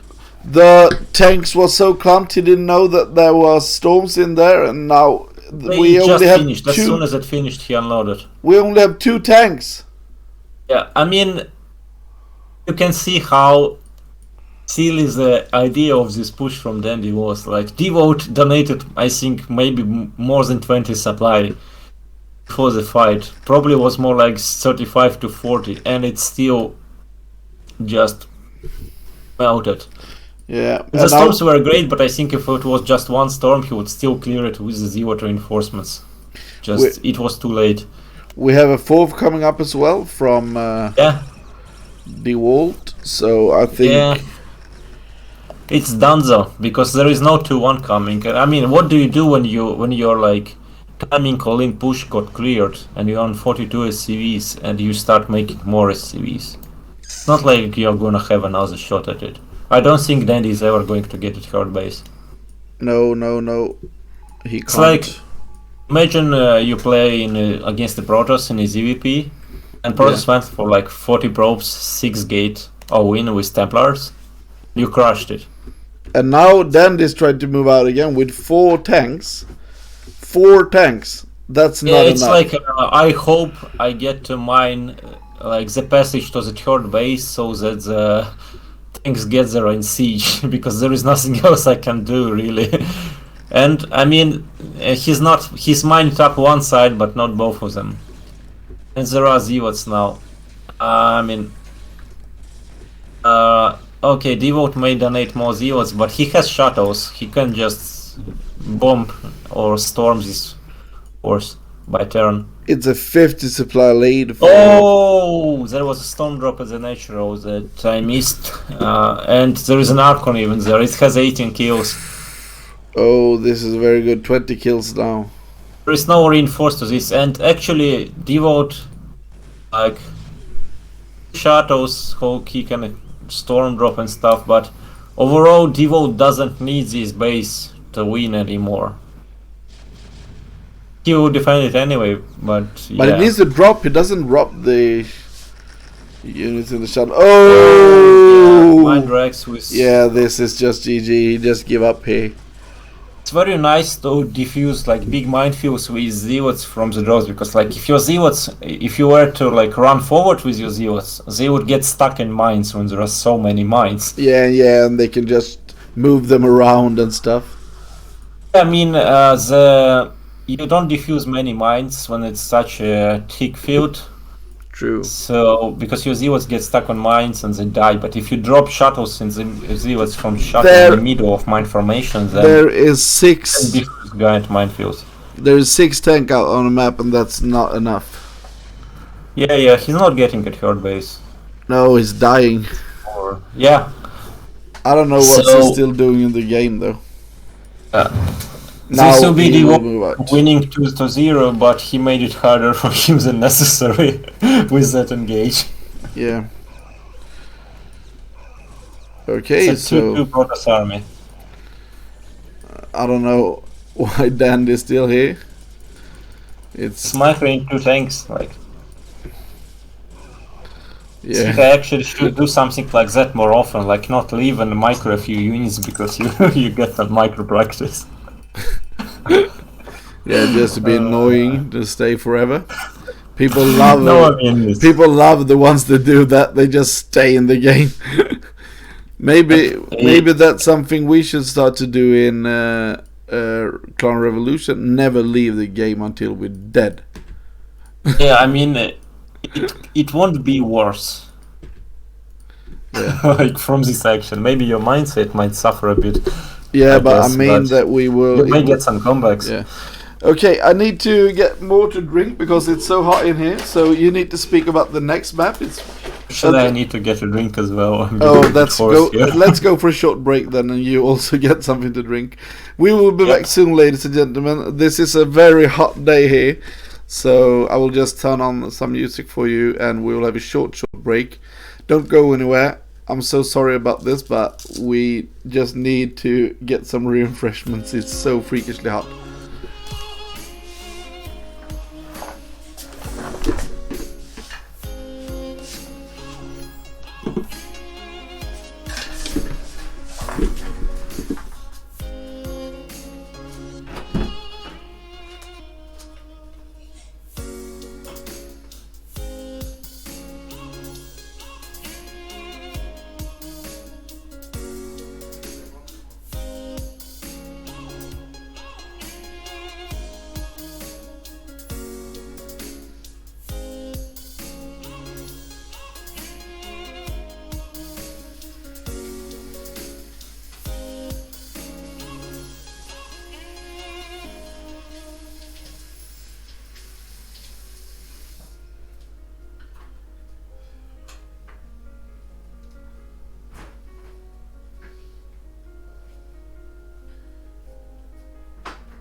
I'm back, ladies and gentlemen. Let's see if CRVT's here.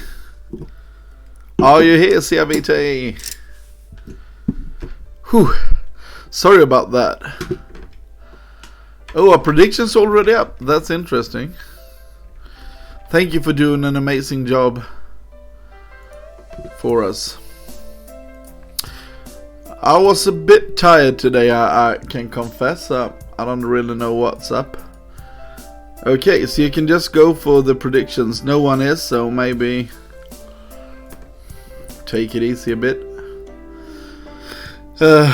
Let's wait for CRVT. If you want to follow my stream in any way, please feel free to do it. And as you can see right now, we are waiting for CRVT to start the next game. It will be Vody versus PTAC, or PTAC versus Vody. It depends on from what perspective you look. And Bowl, thank you a lot for doing all that for me, and you are a nice moderator. Okay, so let's see what actually is going on. CRVT, the Earth calls you. It's the hotness in here is very, very hard.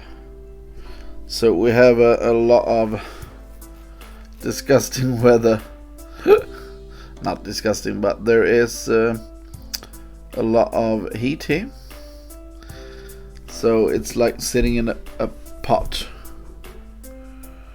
Yeah, I was just splashing some water on my face. I don't know. I feel like I'm a bit tired today, so right now, you see, ladies and gentlemen, if you look below me, It's Monday, and Mondays suck. I'm also tired. I don't know why, but I'm still a bit tired. Look at this. We have a webcam here that we are going to buy, because if you look at my face, it's very, very bad, because I got the webcam I have right now. I got it on like eBay, the Swedish eBay, called Blocket, and I want the new one. And what I want is to send the bad one after we have the goal. I want to send the bad webcam to CRVT so we can see him. Wouldn't that be lovely?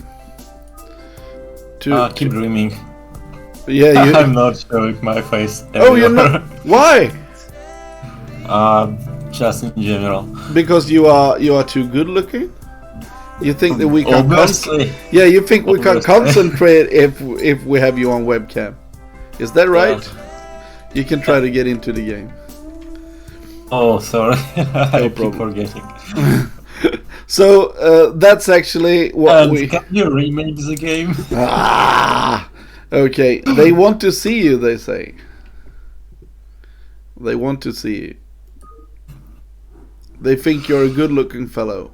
I think you are as good-looking. You think that our pants will be wet if we see you, and that's why you don't want us to change too much. Change our panties, and that's why. Alright, I mean... Yeah, you can see he's not even answering that. He's not going to say anything about how good looking he is. He just doesn't want to. What do you think about the map Blindside? Use your thoughts. I think Blindside is a bad map. What, you don't like carriers? I think it's an awesome map. Yeah, but I play SouL. Nexus against any race. I play SouL. And I can go carriers. I like that I can 12 pool on it. That's what I like about it. I guess. Yeah. I would like this map to be a ladder map. Oh, but it They won't. could win a PvP zone. Yeah. Okay, so in the top position we have the Swedish Terran player Vody, and at 6 o'clock we have the player PTAC from somewhere. Okay.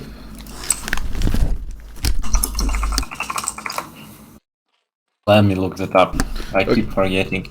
Now we Okay, don't. so Peter Now we from don't have a. Croatia. Yeah, now we don't have a Protoss here, so you don't know what to say here. Oh, I can tell something. I think Wodi's mechanics are very good Yeah. and should be a step above PTEC. Yeah. Just in general, PTEC is one of the slower Zergs out there, such as Gorinich or I guess Julia. So PTEC is more of a tactical and builder player. Yeah. So he plays like unusual strategies, sometimes cutting edge meta, which also happens. But mechanics is not his like strong suit. Yeah. However, Wodi is very strong mechanically. He's also very unorthodox players, and he loves his Valkyries in TVZ. Yeah, and I've seen him losing so many times because he's playing weird. So yes. So overall, I would say that Wodi has an advantage, but it can go any way, and I wouldn't be surprised to. Okay, and then we lost CRVT. I don't know what's happened with him. I think he works with computers, but I Those don't know. Valkyries died to Scourge. Okay, you just lost us there for a bit.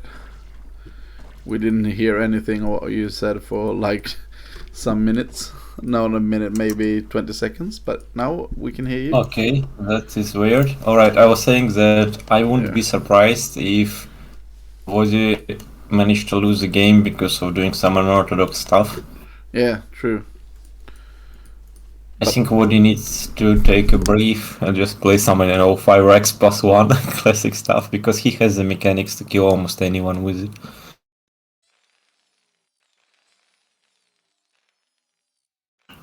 Right, can you hear me?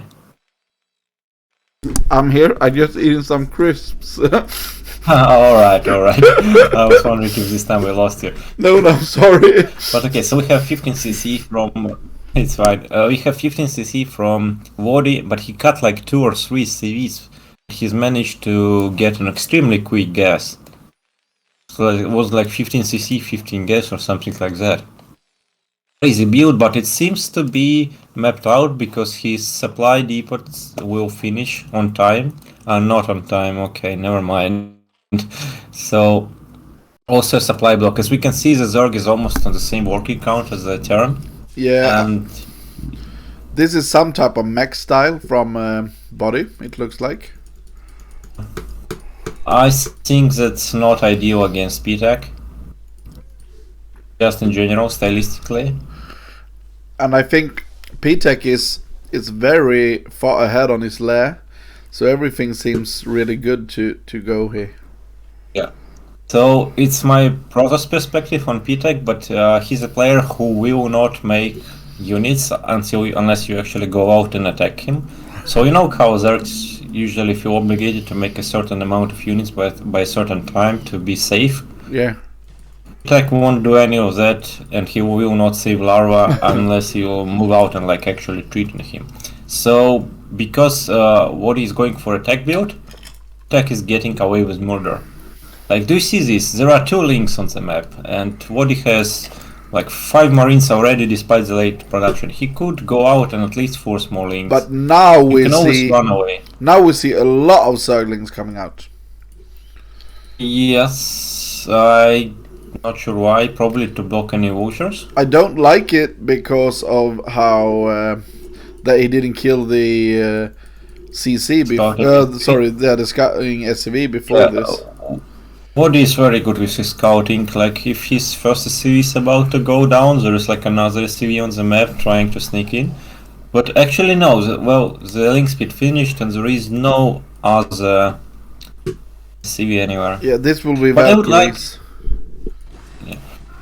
So we have a Valkyrie build probably. Yeah, it is. Yeah, there's an armor and a starport. Oh, okay, we see it again.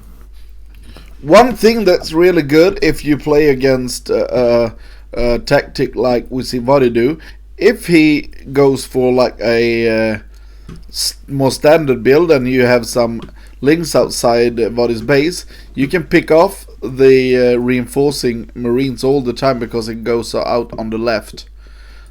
But now he waited Yeah, so but long, so when now does he one can't do do it. But a standard build? yeah, but if he'd done it, he could have done that before. You know, if you get 6 lings quite out fast, you can just stand there picking it off all the time and then just kill him with Okay. mutas. Oh, this is some ambitious Rex. You think? Okay, but I guess the turrets are up on time. He had to cut a few SCVs to make it, and he'll have 1 Valkyrie and like couple turrets. I think that Wadi should play Protoss. Why? Basically, the Corsair defense. Okay. Against mutas. I'm just joking, but I've seen him die so many times to just to hatch muta actually. He's getting a 2nd Valkyrie, and he has quite a lot of turrets, but I mean not too many. I think this is Only fine 2 for per him. base. Only 2 per base, and PTAC is making more mutas. Yeah. Oh, these mutas are taking significant damage, and that's a lot of damage. I don't know how good PTAC muta micro is. Like, I know that his Scourgeon muta control is good, and since he started to use that style in ZVP, he's kicking my ass quite a bit. I cannot snipe the Scourge with Corsairs, but what's rank up P-Tech? oh, he's between A and S, so it's like Okay, so it's like you. 2.3k. Do you a bit win lower, versus but him? I used to, but I didn't figure out the new muta style yet. Yeah. So since he switched to that, he has been winning consistently. I think he's been actually up to 2.3k most of the time lately, so he stepped it up from the previous season's Gosso League. But I mean, so is Wadi. Wadi is, for the while he was playing the best of the best tournament. Yeah. And while he didn't have spectacular results there, he practiced a lot and it shows. But he didn't go for the BSL 12? Yeah. Did he? I don't remember. No, I don't Sorry. think he did. Okay, so we have Or a maybe he Lucas did, switch but he from didn't P- qualify or something like that. Can someone in chat just tell us what happened with Vadi in BSL 12? Okay, so Alright, so we have 4 Valkyrie timing, and I guess it will be 5 with a bio switch. yeah. So he really should play Protoss, because what I see is a 5 Corsair Z-Ot 1+1+1 attack. Yeah. This is not a Terran build, this is a Protoss build. Yeah, maybe you should talk to him about that. Alright, but But what is this? This is so weird. It's like a 2 factory coming in here. So it's 3 racks and 3 Why did factories. he make more racks? Because he's not producing from them. Oh, anyway, I guess against the Lurker switch, he may just do overlord damage with Valkyries, but Valkyries are not Corsairs. They kind of die to Scourge surrounds. Yeah. Don't they? This is more like what we see in ASL 2 and ASL 1 was that like racks factory style play. This is weird. He producing marine medics all the time and producing factories with vultures. So this is vulture marine medic actually. Oh, very good attack here. And we have an engagement, and everything dies. Oh no. I think Oh, you're running through mines, but okay. I guess Peter More is mines? just gonna run away with it. The mines are good. Like mine is a very good unit. And we have steamed marine and a bunker. That's pretty scary. Oh Oh, shit. the mutas melted. 5 Valkyries. Do you know what that cost? Doesn't Valkyrie cost 215 each? I don't even remember. I think it's maybe more. No, I think it's 200 200, 250, I think. I will look that up, but yeah, he's gonna kill the overlords now. If he finds them. There are only a few hydras and they do not have speed. This siege is obviously scary, and the scans are running out and the turrets are dead. We still don't have any vessels incoming. Oh, but the Scourge! No! Oh! He only didn't 2 micro Valkyries. whatsoever. But P-Tech, You live by the Valkyrie, you die by the Valkyrie. I still think the P-Tech is in a bad spot. I mean, the economy is not there, but he has a contain. Oh, but he threw a lot of units there. Yeah, I think his composition and economy is not set up to combat mech. And yeah, I don't think he can break this third expansion from Wadi. Is this a full? Now it's starting to be a Fallout mech though. In the beginning, it was only a marine medic mech. I see some barracks scouting, so I mean, I think Wadi will probably secure this game because but Body needs more factories now. They're coming down. He can't really go for a big push with 3 factories. Yeah, he's getting 2 more factories, so going up to 5, and once his third is set up, he will have more. Just Wadi can make a lot of units. His engagements sometimes are not ideal. His build order choices and strategies are sometimes not ideal, but right now he's in a position to just make a ton of units. But it's easier to fix your strategies than to fix your engine. Mechanics? I don't know. To fix your engine, you need to practice a ton. To fix your strategies, you need to research a ton. So it's a different type of things, but I wouldn't say one is easier than another. Okay, maybe it's just me then, because I think my head is there, but I think my skill is just lacking. Oh, hey. Yeah. Hey, Scarves. Hi, Scarves. Yeah, of course we want you to join us. Yeah, we're like in the middle of the cast, so yeah. Let's be nice of you to join. Yeah, let's jump into the next game, and I can focus more on the observing. Okay, what he's pushing, I don't really like it because his production didn't really kick in yet. No, he's on 5 factory now. It's working kinda because he has map vision with barracks and mines, and because Pitek is so much behind on economy.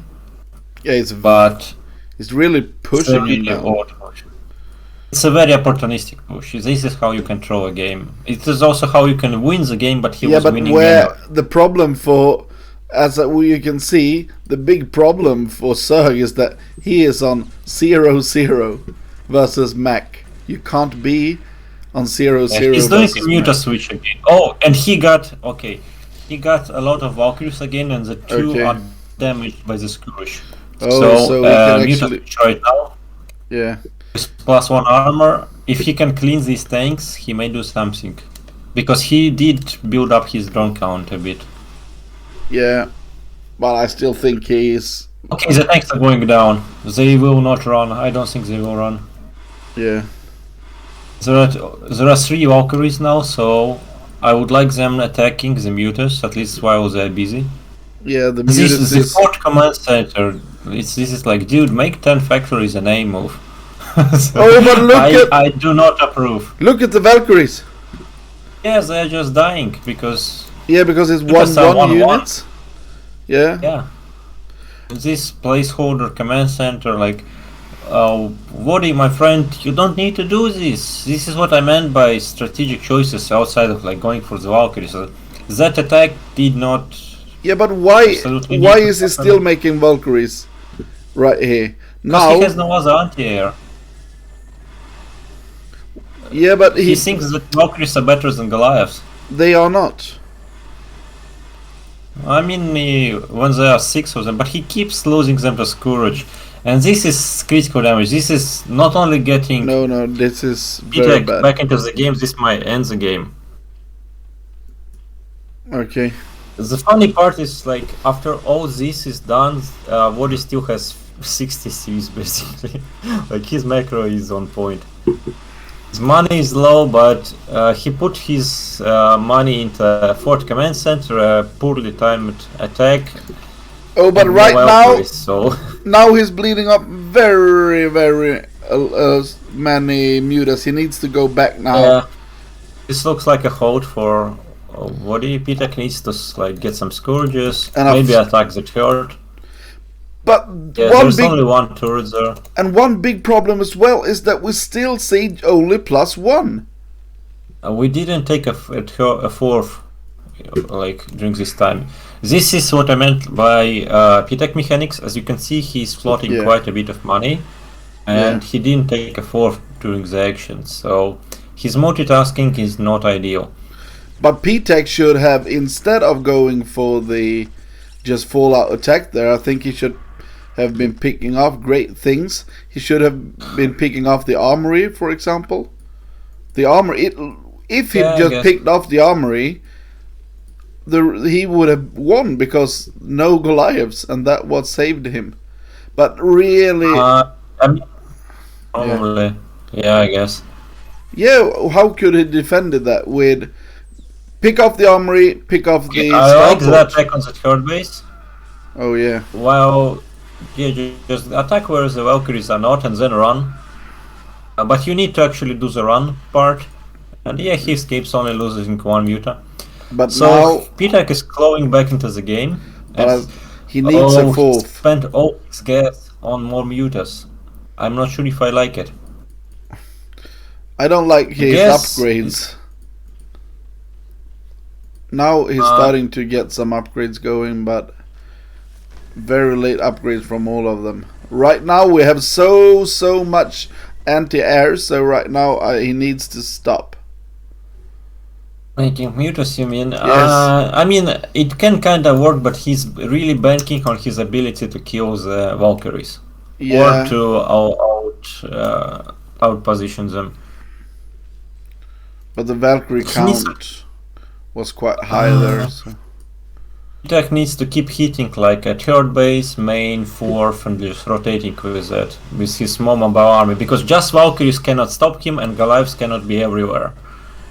Where's the Valkyries? Why is Wody attacking again? He doesn't have the air dominance. Oh, there comes the Valkyries, let's see. Oh, better micro this time anyway. Okay, we still have 4 Valkyries standing. Or is it 5? It's 5, I didn't have one selected. It's 5, yeah. I can just make more Scourge. He can retreat to Hydros. I still don't like this move out from Wody. Oh, he's losing all the Valkyries! It's 3 left, but they will die to the moving shot. Okay, sorry, they didn't, but that was so close. Now we can just attack into it once again. I'm so sad because Wody had a commanding economy advantage. He's still making Valkyries, but he doesn't upgrade them. Now they will get +1 soon. Now, no, they don't have +1. I mean, Valkyries against mutas is a micro fight, but he could just make a bunch of Goliaths and just A move. That's how ahead he was. Now the Valkyries have +1. After all that time and all those units, I think he needed +1 ages ago. It's just so painful for me to watch as a Protoss player because against like a muta style in PvZ, you pretty much need to keep your Corsairs alive, and it's hard to rebuild them. And if you take if you eat Scourge like one time, you do not have an attack timing anymore, pretty much ever. So playing Valkyries is very similar to that because he's remaking them from one starport. And why would you ever put yourself into that position that early? But you can like mass Goliath and they do just fine against mutas. Yeah. But his macro is still keeping him there, and he killed some drones with vultures. So a lot of it. But right now we actually see a supply lead for the Zerg, and that's not what you want to But will the Zerg do anything with it? Because it's really hard to attack into a mech. Oh, there is so much... so many mines, yes. Yeah, so many mines. Wody is really hard to kill off. It's really hard to finish Wody. It's usually easier to make him starve than it is to kill him outright in the late game. Yeah, I think this will be a very late game actually. But Zerg really needs to focus on his macro style. He needs to get drones out. He needs to saturate all the bases. His saturation He's trying to win it with mutas, pretty much. He's not going very much into ground upgrades, and we are not getting Hive. So he's trying to win it with mutas. And there is a big flock of Valkyries now, so... Yeah. I don't think it's gonna win the game for him. But what is actually mining out? Yeah, I just you're realized right. it, but he's gonna mine out before P-Tech because Yeah, he he only was... have like the. Oh, and he's not in position. Oh, but He's look giant at the attacked by the Zerg. look But at the there are amount so of many units. mines also. Yeah, but okay, he's too out of position to Yeah, actually make it work. this is a win. This is a This win is a for win. P-Tech. Yeah, It's not enough. GG. yeah, P-Tech does that. He will counterattack you with his entire army in a line. And if you're not in position, you will Yeah. die. This happens. And I guess he could also drop later, because this main is very droppable. Yeah. So, yeah. Interesting. Very interesting. Yes, the tanks at the fourth were too far forward, but I think even without this kill it will be a hard game for Wody because he mined out first and he was on like one base mining by the end of it. Okay, let's call scarves as well. Let's see here. There we go. Alright. Hello, scarves. Are you there? Hello, scarves. Hello. Can you hear me? Yeah, you need to higher your volume Yeah, just a second. Yeah. Okay, now it should be fine. Good now? a bit more. Alright. A But bit I'm more. at Sounds maximum loud now. for I'm me. at maximum. Oh wait, I can just. Okay, speak now. Okay. Yeah, that's I can good. turn it down a tad. Yeah, I think it's good. And if you want to do anything against that CRVT, if you think it's too loud, you can just click on the picture of him and use the. No, he's not too loud. It Okay. makes me wonder if I'm too loud. No, Perhaps. everything is good. What do? Yep. On my end, everything's good. I think I can turn on my webcam if you want. Let's not do it this time. All right. Because I have CRVT's picture in there. So, okay, ladies and gentlemen, right now we have scarves here as well. I will make a overlay for that, but let's not do it this time because we are late in it. So, let's. Everybody. Yeah, did you see the game?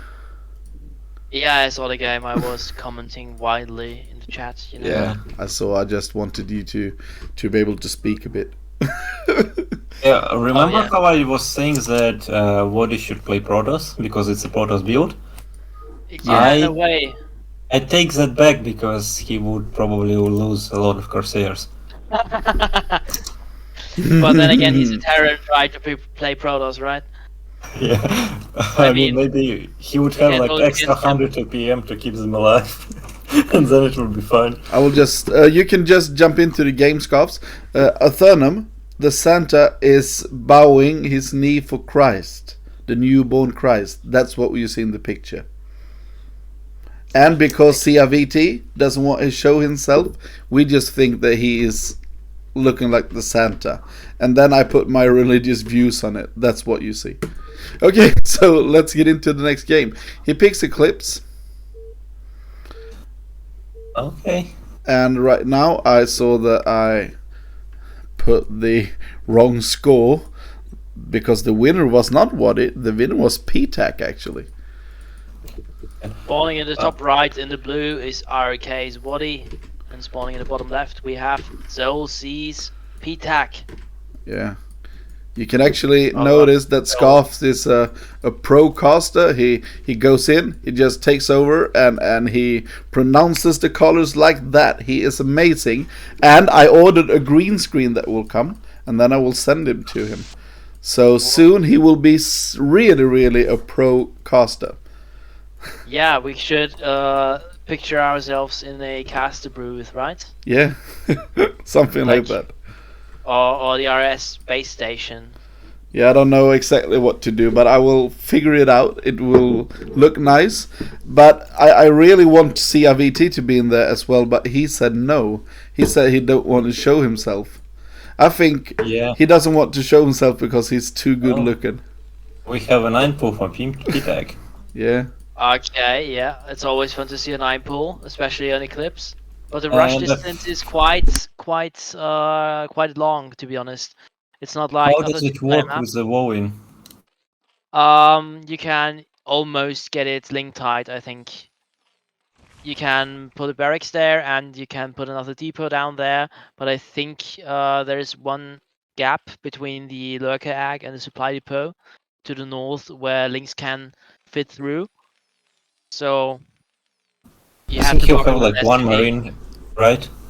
Yeah, like 1 or 2 The marines or an big SCV. problem here is that what he's doing now is not really tight. He needed to put it to the left and then put some stuff upstairs. I don't think the supply here will really block this. I'm not totally sure, but it looks weird. And It looks a one bit- Oh, more, the drone might delay the barracks. yeah, and one more problem actually is almost that losing. all the Marines will pop out to the left. I don't think they will. I How think they they will won't. pop on the right. Yes, they will, because that is exactly why Waddy built his barracks on this position, Okay, yeah. right next to that ledge. Yeah, the so he Marines. forced them on the right. Yeah. Okay, maybe this is looking good I then. think it's barely link tight, but Well, Oh, his CCV will. It's above I would the. love PTEC to send the links from the other direction. I'm Yeah, not sure if it would buy it's kind enough of one time. game for him. I mean, the CV would see the late hedge, so maybe not. Like, I guess the CV would see it, but like, let's say he sees it now and he only now starts pulling SCVs. Maybe they would get in. yeah. Oh, there is no Prepare the repair. SCV, prepare the SCV, don't let it die. Yeah, imagine being able to repair your workers against Sterling Golems. Or just pressure. Just Okay, awesome. sorry. No, I understand the SouL. I think Terran's just the best race. Yeah, have to use the OP features though. I mean, repair is just so strong. I mean, you can't really deny that. Yeah. Yep. No, it's still it's a massive advantage for Wadi. Do you actually guess still against Terran? Can't they just, I don't know, go for 2 barracks? Yeah, but if you think about who he plays, Yeah, I mean, sure, but he plays Body, and Body doesn't like to do. He likes to go for crazy stuff. I wish I could go 2 gateway when Zergs gets still me. Okay. Alright. I think Waddy Terran has a saves. massive lead, right? Yeah, I don't- mean, I think it's. even with that gas still, it's pretty massive. I think he made a bit too many Zerglings after that 9 pool. What you usually do when you go for 9 pool and gas cancel is you only get 6 lings just for the pressure. But now he actually made 8, and that's quite a huge thing. He didn't even get 8, he got 10. So to go for 10 lings without any damage is a huge investment. He squeezes by. Yeah, I like that's so this. close. Nice, sweet scout. He sees everything. Yeah. And he even sees the lair timing. Oh my What god. scouting is really good. It's usually on point. Now that he sees the lair timing, he knows exactly when the Mutalisks will pop and when the star goes down. Yeah. And he knows it's 2 hatcheries, so as soon as his academy finishes, he can even confirm. So my point is that he overmade a lot of links. Actually, this is too many links. Yeah. Totally agree. Okay, here's what I meant by the difference in mechanics. PTEC for a while had only 5 drones on his natural, and they were mining like 3 minerals. Meanwhile, Wadi, when he made a transfer to his natural, he split each CV individually. So it was like 10 SCVs and they all went all over the place. So, and I can see the mining efficiency there. I feel like Waddy could just walk across the map right now with those 10, 12 He's Marines. afraid of link speed backstab. Yeah, of course he should be, but I He feel doesn't like, know if it was more links or not.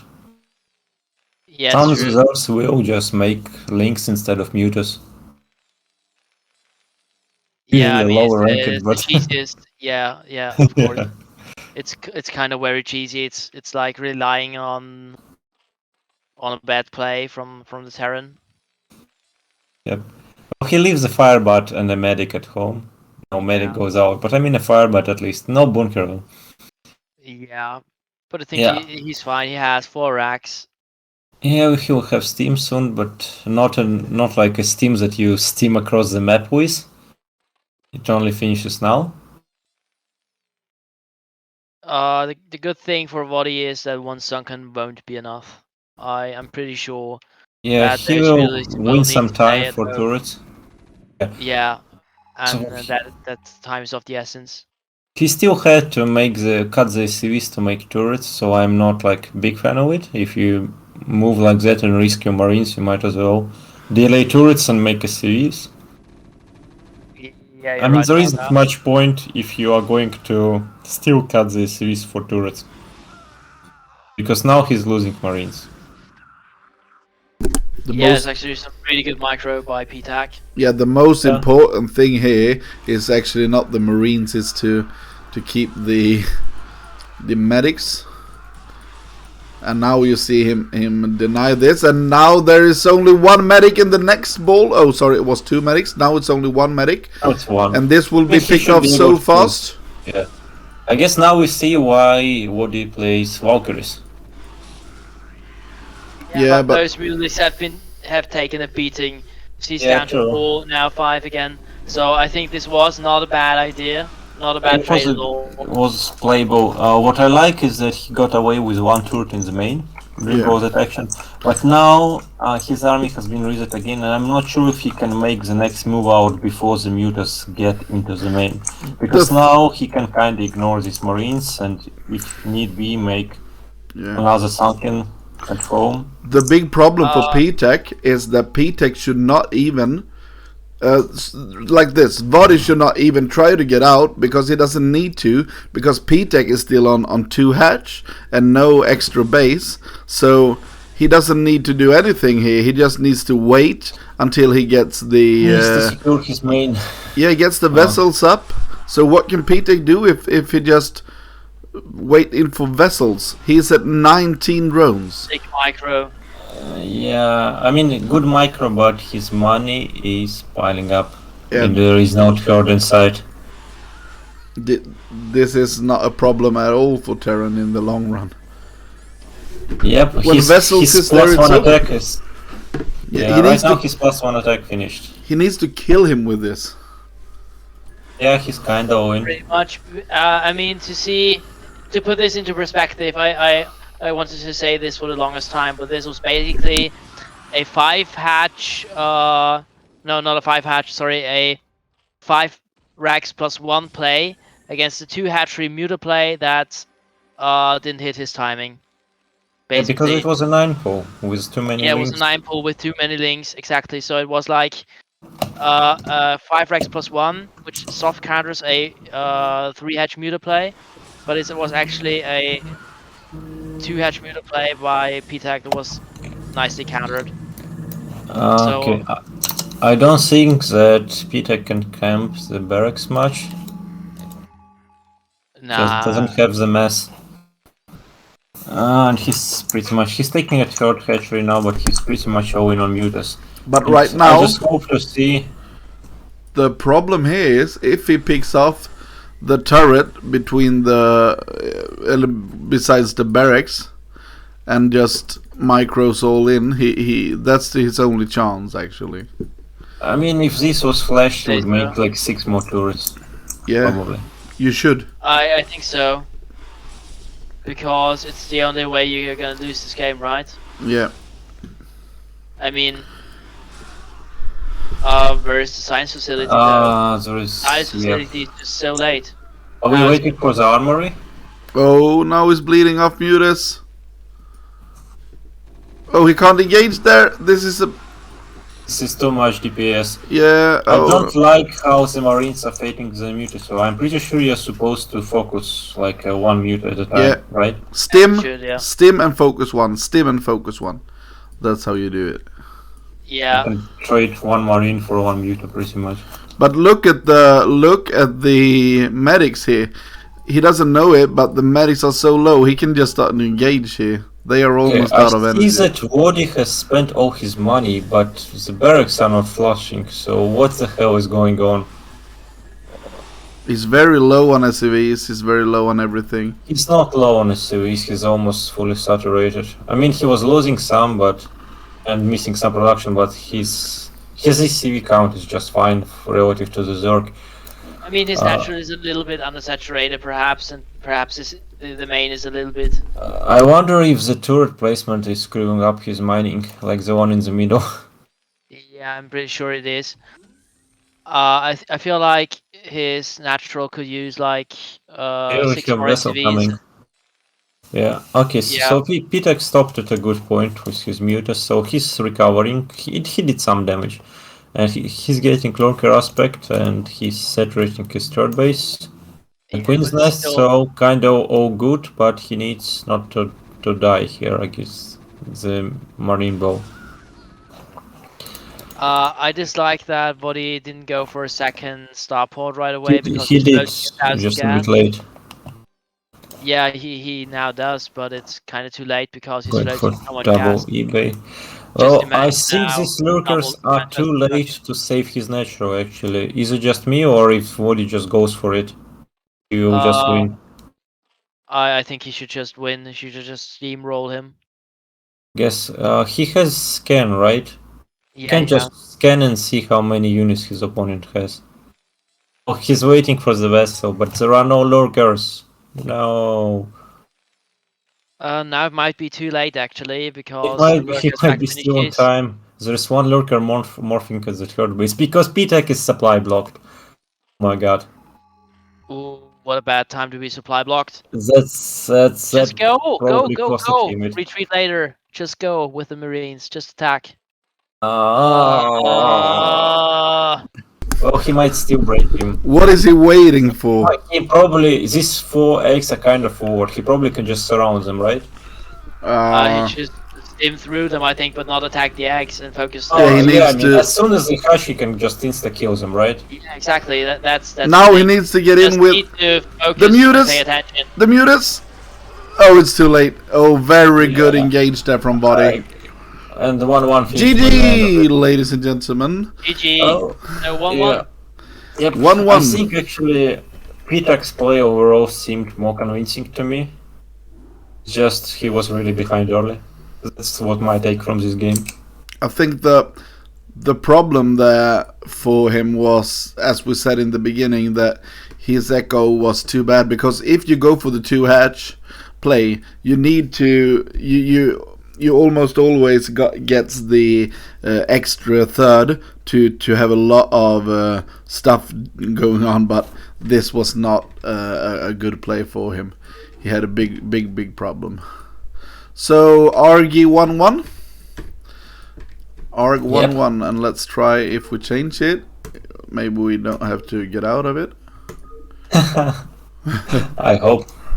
So ARG 1/1. Worked. Oh, Blade Runner. Let's see if That- Scarves can get in as well. Okay, this is a map. Is this like a map to go crazy, Zorgon? Just Yeah, wondering. yeah, I think so. It's like tight passages that are easy to secure with Hive. Yeah. Scarves, Then are you just run a coming? bunch of. Scarves, my man. Where are you? Coming. Sorry, I just received an email. Oh, Important one. you have so much things to do nowadays, man. We don't really like it. We miss you. You are never there for us. You're doing Well, so here much right now, other am stuff.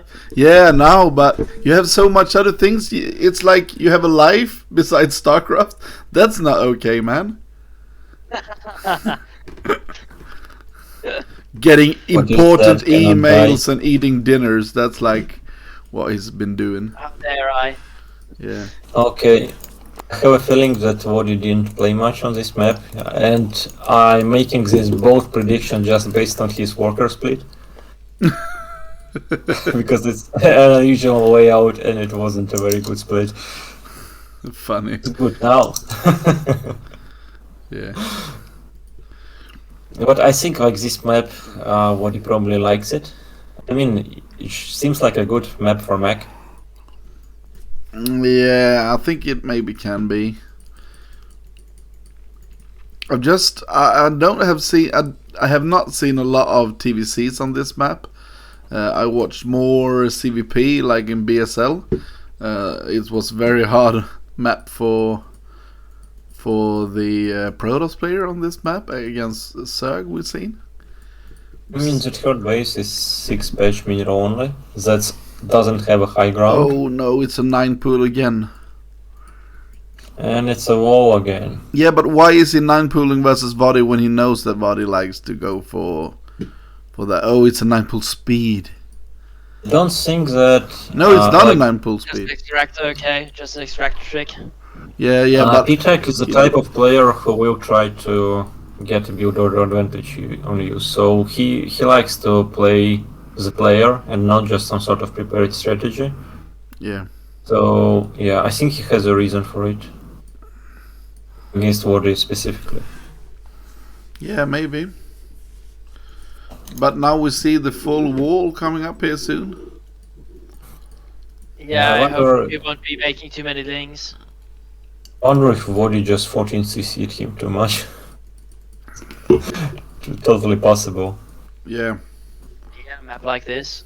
Wardy is also a type of player who can. I wouldn't be surprised if the meta developed in a way that Wardy went for 12 hatch a lot, and I mean P-Tech, and Wardy went for 8 trucks middle a lot. Yeah. And now P-Tech is going 9 pool, because that's exactly the type of meta I have with P-Tech in the PvZ. Let's see. I would go like first and he would 9 pool me. So, Yeah. Let's see the Because follow-up now. The follow-up is so much better for him. As we can see, the follow-up here now is drones instead of going for the 10. The 10 link. But look at this. The links are almost there. I think this is fully tight, right? should be. Terran buildings are very good as walls. Oh, but he can't pick that my up. God. Oh Is no. he just gonna die here? Yes. He will not be able to repair it. Oh, it's over. Oh my god. He pulled Oh, the trigger no. so late. Oh, Okay, how strong are the CVs? they're very strong, but are they strong enough? Two That's the down. question. I mean, he's gonna survive. No, 2 no down. question. Just Okay. 2 down. Well, Yeah. And that's a two- bit two crazy. already red. Yeah, but this is still a great. There's no Still very reinforcements. Yeah, he's There's no still reinforcements, alright. so it's And still yeah. very good. obviously. And He would be. oh, he might even find the injured SCV, right?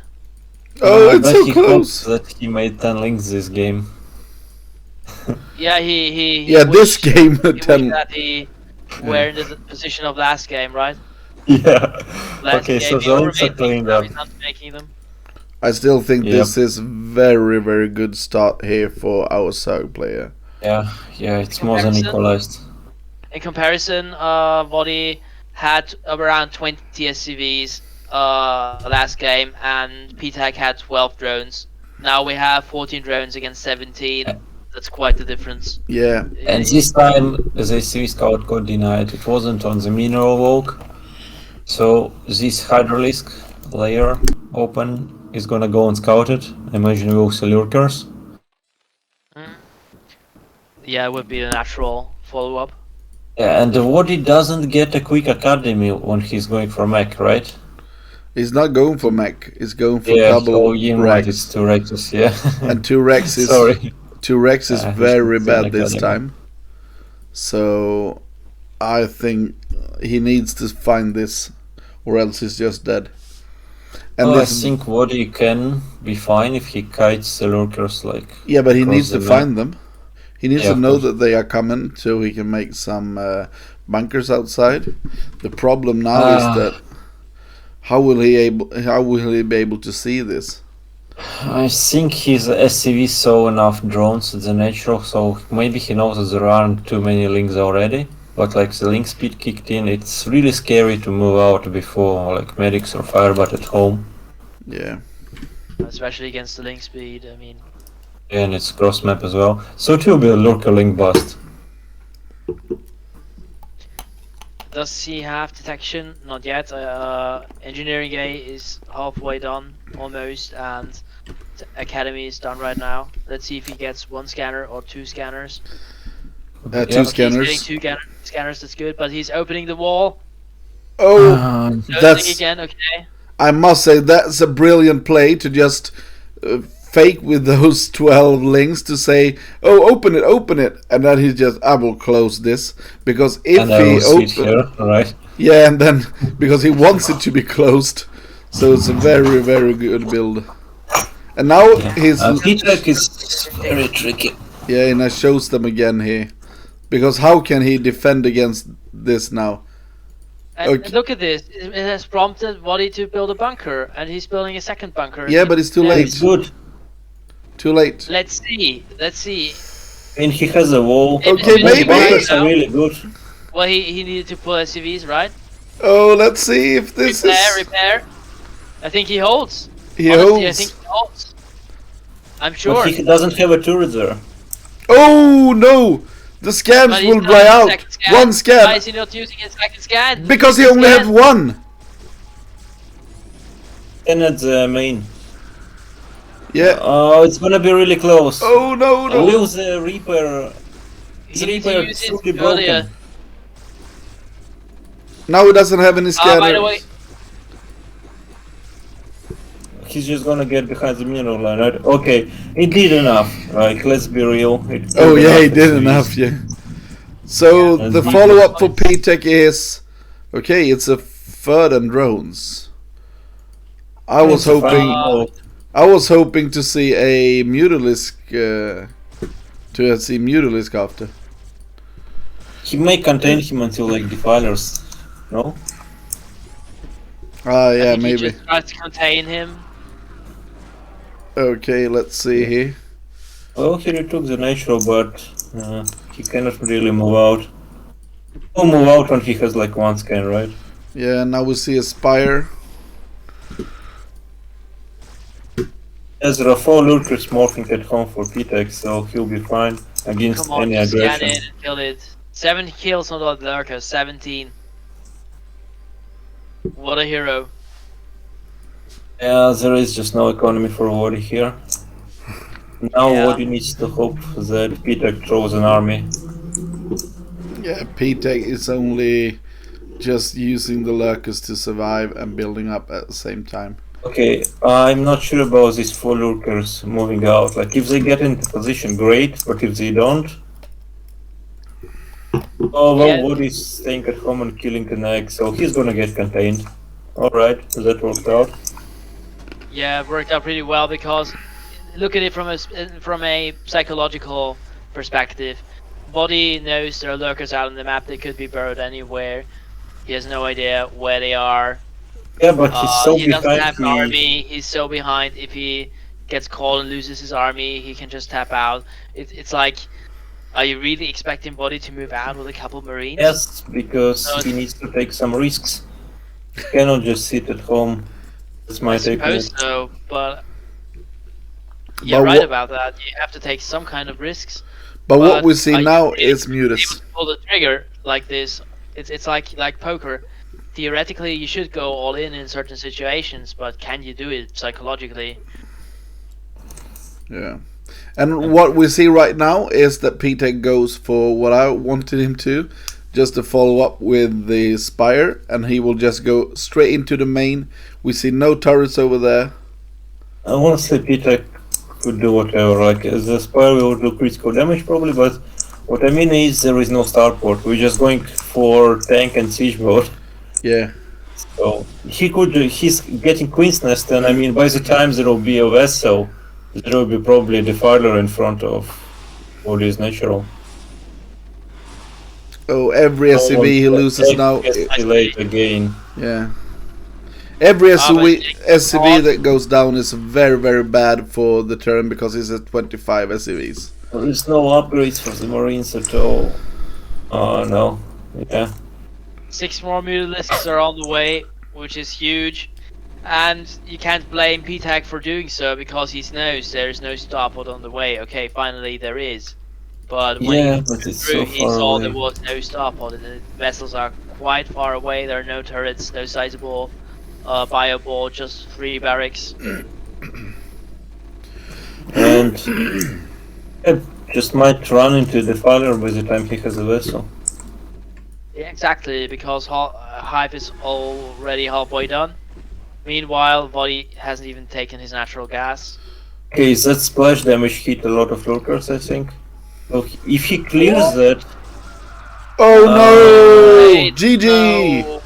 yeah, Why? he cannot fight the Just Mutas didn't work out anymore, right? quite well. The scan was a tad late, I think.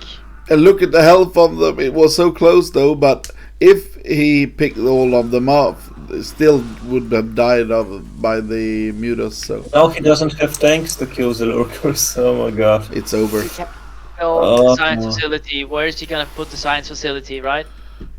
Yeah. Because How is he going mutalisks to are save his everywhere. main? There's nothing to zone the mutalisks out of his main base. Now he's over to production. I think we're very close to GG, and medics are popping out. They're not going to do anything. It's over. Yeah, Eternum, I agree with you. I think Void expected to follow up a win.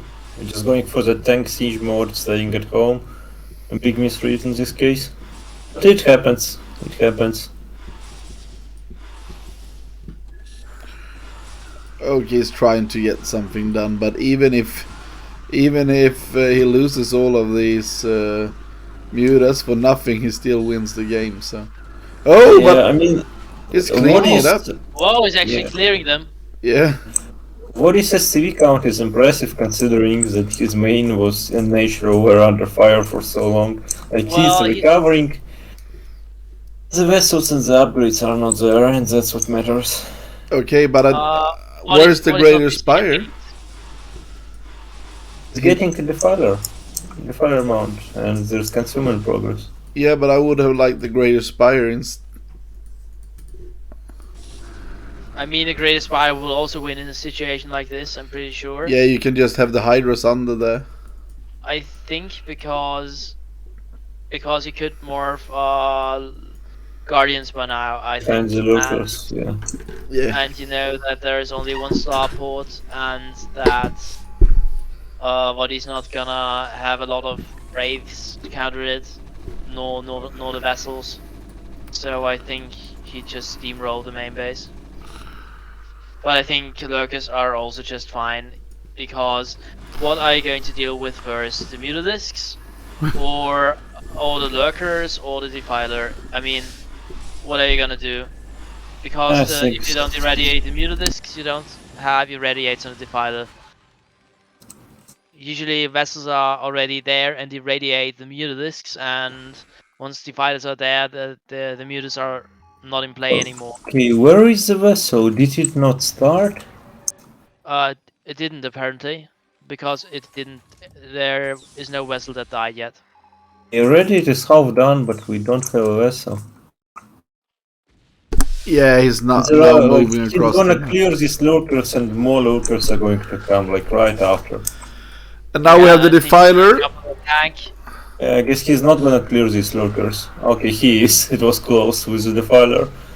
He just swarmed. Oh, but he can't lose it! Lose the Defiler. Oh, he was so close to lose the Defiler. I mean, he would be fine He even needs if he one lost this entire army, but... Yeah. Yep. And this is... Now it's GG. Yeah. Why can Zerg cast nuclear fallout on Terran? Because that's how the swarm looks like.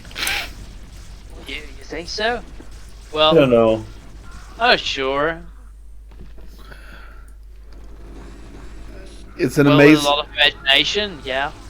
Yeah, I can see it. I can see it. It's an amazing spell, but Terran can't wait this long. He needs to be out on the map, and Well, Couldn't really Well, move out. you can't really fault him. He's been trying all game. yeah. After he lost his marines to the lurkers, he just didn't do anything really.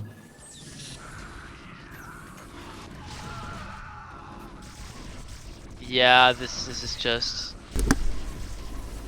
But through all this, crazy that he's at 45 SCVs. Yeah. That's saying something Solid about work, his macro engine. Well, I think he queued often 3 SCVs at the same time, or 4. So he wasn't missing a beat when it came to SCV production. Yeah, that's It's a good decision when you need to micro a lot. So still crazy to have that. he kept his money low on all 3 games. Yeah. So impressive macro, but decision making not GG. pleasure sometimes. GG, ladies and gentlemen, and that means that we are at the final game today, and the score is 2-2 actually. That's interesting, because we saw P-Tech winning to Vodi 2-1, sorry. Vodi did quite alright the second game, I think it was.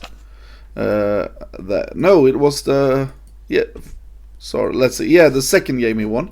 So let's see here. The last game we have today, it's Ultra versus Kammersag, and I think that Kammersag is going to have a hard time, because we've seen Ultra in the BSL this season and he played spectacular, and Kammersag didn't qualify. Kammersag is like a really good player in some days, but I think he's a bit all over the place sometimes. I think sometimes he's really doing a great job, and I see him a lot. But still, some days he's really off his strat. So I think he is almost an S-rank player, but he's been inactive for a bit. So let's see here what we got. It's on Blindside the first, so let's get into the predictions, ladies and gentlemen. And yeah, I feel like Kamazork is underrated, and like you're correct. On a good day, he can beat pretty much anyone. Yeah, I've seen him beat like DeWalt and Oyaji. So seen him in Korean pros. So you have seen him beat Korean pros? Yeah. Who? So. Oh, I don't remember. All like top amateurs, but anyway, like really. Oh yeah, okay. So yeah, he can be really good, and what we talked about before with Vodi, like he's a good macro engine and everything, and so on. That's what Kame does. He have all the build orders right there. He always go for the right stuff, but sometimes it just slips. I don't know to explain. I guess if I had to name one weakness for Kamazork, it would be like large scale engagements. Yeah. His small scale engagements are really good, but and his macro is very solid, but that often ends up with him having like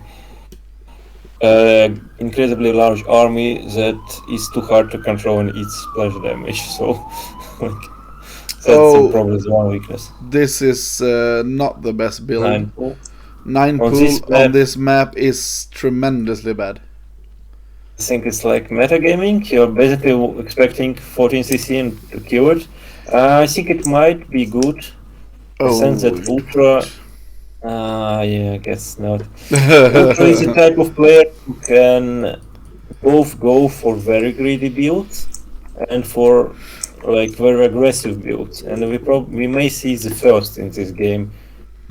But Ultra is the type of player that totally might 14cc you, so yeah, was like for a free win. Still, it's the wrong map, because if this happens, he will do no damage whatsoever. He will have like 3 Marines before it hits, maybe more. The rush distance is too far. Don't go for 9 pool. And it can even take a high ground on that double side ramp. Oh.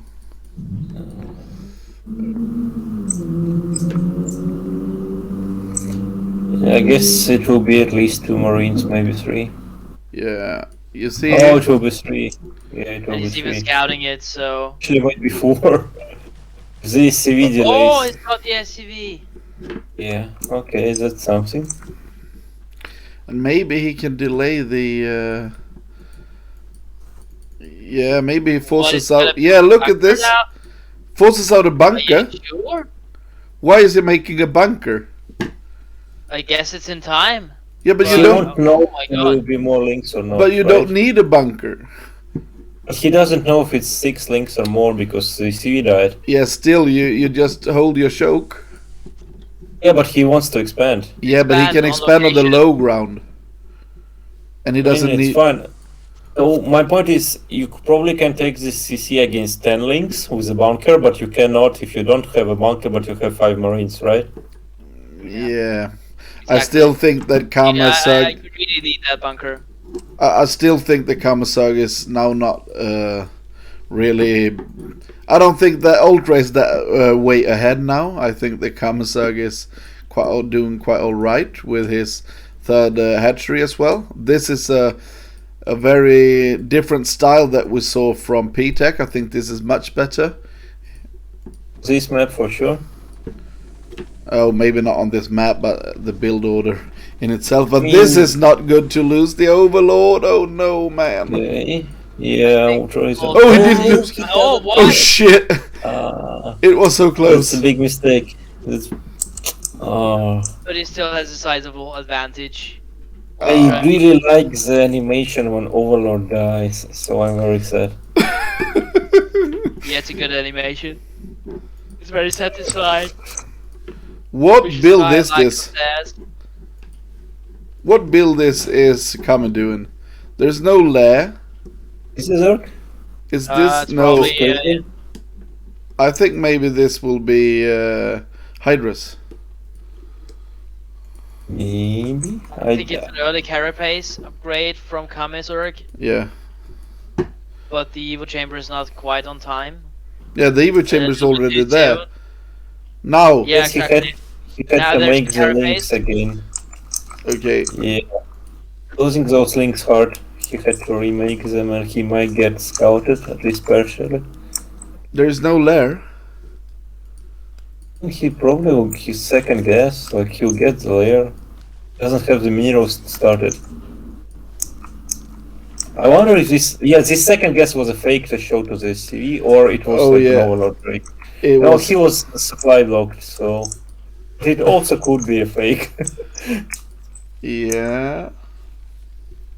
I don't know what he's doing. Okay, now he takes the gas. It looks like Crazy Zerg to me. Yeah, but you need a third if to go for Crazy Zerg. And define crazy because Crazy Zerg is 3 gas ultra.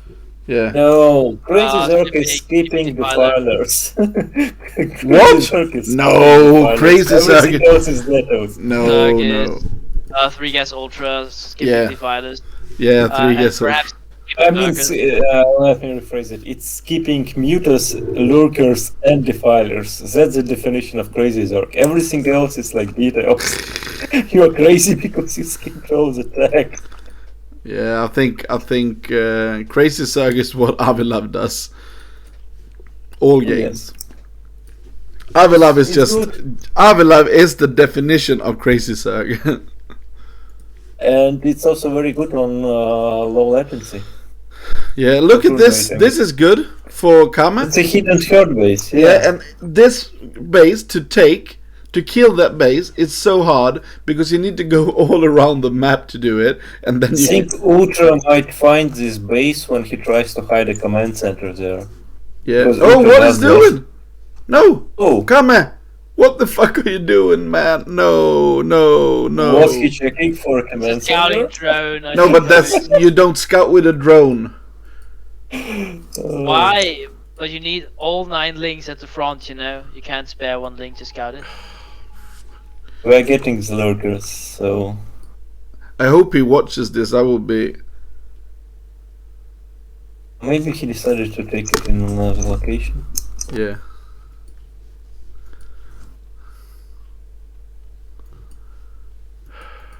Let's see here now. Okay. He takes it. He's getting lurker. He will get +2 carapace, I believe.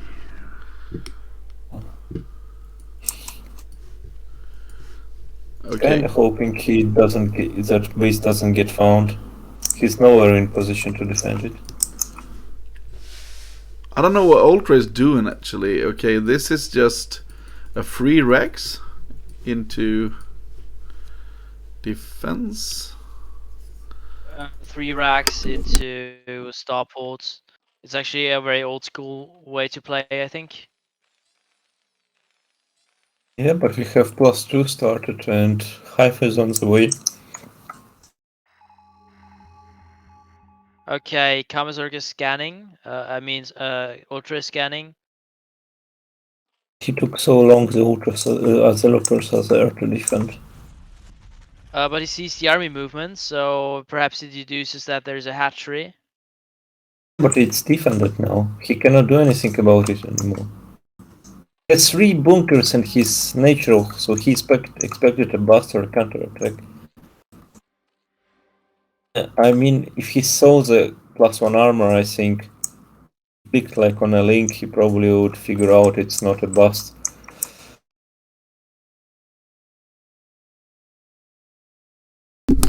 This looks quite alright, I believe, for Kama. Yeah, he's getting away with the third base. Yeah. Oh It's no! very good map vision. You kinda needed drops for this. And he's getting his spire to get some Scourge out It's when needed. like a 3-tank build, like the classic 3-tank vessel build, but the vessel is late. Facility took very long time to start. And I don't really think that it will work, the tanks getting out, because we will have +2 carapace kicking in, and then you can just jump on the tanks. I don't think there is a timing to break Kame before the Ultras are out. True, I think that this is really bad for Oh, he cleared the link force in the middle. Yeah, I didn't like that engage. But there are now 3 more looters to, for example, secure this high ground or the third base from another direction. Oh, the 4th you get denied, so this is good for Ultra. That's very good. It's cancelled, it's killed, not cancelled. Nice, nice. And he's getting double upgrades and 6 barracks, but still on only 1 port. By the way, if he attacks with tanks, if he sieges them right next to that hydraulic stand and the Queen's Nest outside, I think he can shell that hatchery, that Queen's Nest, that hydraulic stand, and the defiler mount. But we have like a muscle Zerg, not crazy Zerg. Main Zerg, or how is it called when you make like a bunch of bunkers? What disappointment! No idea. It's a battle Zerg, I think. I think you should just call it battle Zerg. This is disappointment, though, that we didn't. Oh! Oh, what a good engagement! And +3 is not quite started for Kame, but he's getting the kills. I think this is looking very good for Kamazurk. Yeah. Yeah, you want to see double or even triple starport from Ultra. Ultra is very late with his upgrades, though. He's only at +1. 2-1 is coming, but it will be late. First vessel is out. 1 vessel at 11:30. That's so late. I don't know what Ultra did this game. I don't think He went for 3 tanks. Yeah, but he didn't. With the vessel, why didn't he go out with them? Because the science facility didn't start, so the vessel was very late. Yeah. Can't really move out. Oh, this is so scary. Yes. Oh no! Bad micro there. I think it's too ambitious. There are 5 tanks here after all. Good D-Matrix, good D-Matrix. Yeah, and then I should just go for it and he'll clear it. Clear it. Yep. Kame focused the wrong thing there. He should have been there babysitting those units, telling them to focus the other tanks. Or the... I don't like the attack itself. Yeah. I think he was fine waiting for like more links with adrenaline or for ultras or for swarm. No need to attack there. I still think he's in a great position, though. He's fine, he has swarm. Yeah, there's like 1 vessel. And defilers and... 6 upgrades. But he can't But yeah. lose this base. Actually, this is kind of where Kamis sometimes can fall apart, like late game multitasking. Yeah. And macro, like, just can run units into marines and stuff like that. I would like to see some drops from Ultra, actually. Because there is no Spire at all. Okay, let's see if he can deal with this base. There we He have the has first swarm. cloud. But he didn't force the all. He was only having energy for one cloud. That's now the next will come. Yes. Still was a decent trade for Ultra. Yeah, but now he's losing all the tanks. I don't Getting like those losing tanks is the last tank. huge. Sorry, come again. He Getting those really tanks needs. is huge. I personally would have just sieged my tanks next to that ledge and shot those hatcheries from over there, and parked my marines on that double ramp, Yeah. and used the science vessel to spot those two hatcheries. Okay, we have a double drop. Getting ready.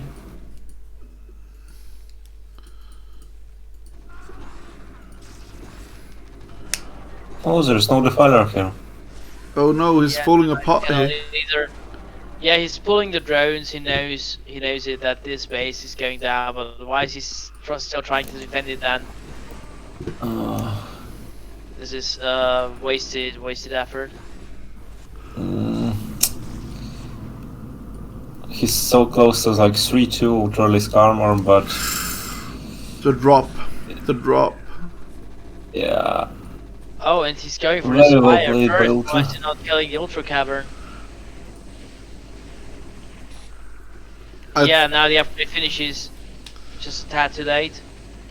I actually always think it's better for Terran to go for the Spire, because Scourge is really important. So, oh, this is over. Yeah, Yeah, there's too but much I think Terran. it only makes sense for the Spire if you're gonna go for a follow-up drop or something. Otherwise, they will just remake the Spire and it's Oh. there. One more drop. Oh, those. Okay. Melee finished, but I mean, it doesn't really matter. Yeah, Kamazurg is in shambles. Kamasai had this game Couldn't though. do anything. He was Yeah. in such a lead. Oh, good plague. The Spire will be cleared. Yeah, But the heavy chambers and the pool are Every- going down. Everything falls apart. Yes.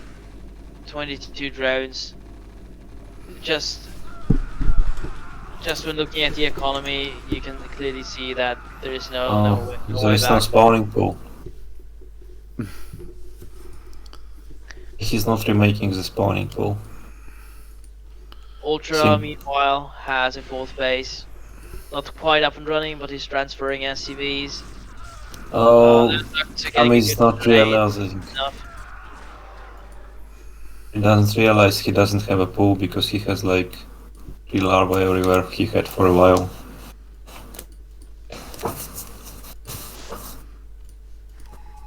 Actually, we have like a 90 supply lead, almost 100 supply lead for the Terran player.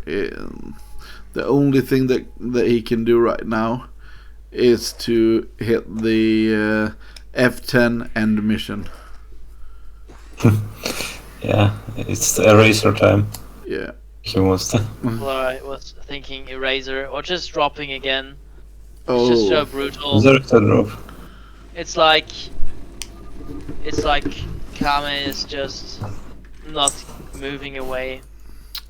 that game was Kames to lose. He played so well, and then just throw it there. Yeah, the lurker attack Attack was a made an huge opening. blunder. Yeah, he should have put the lurker down and then just stopped attacking with it. But he just kept on going, and that didn't work out whatsoever.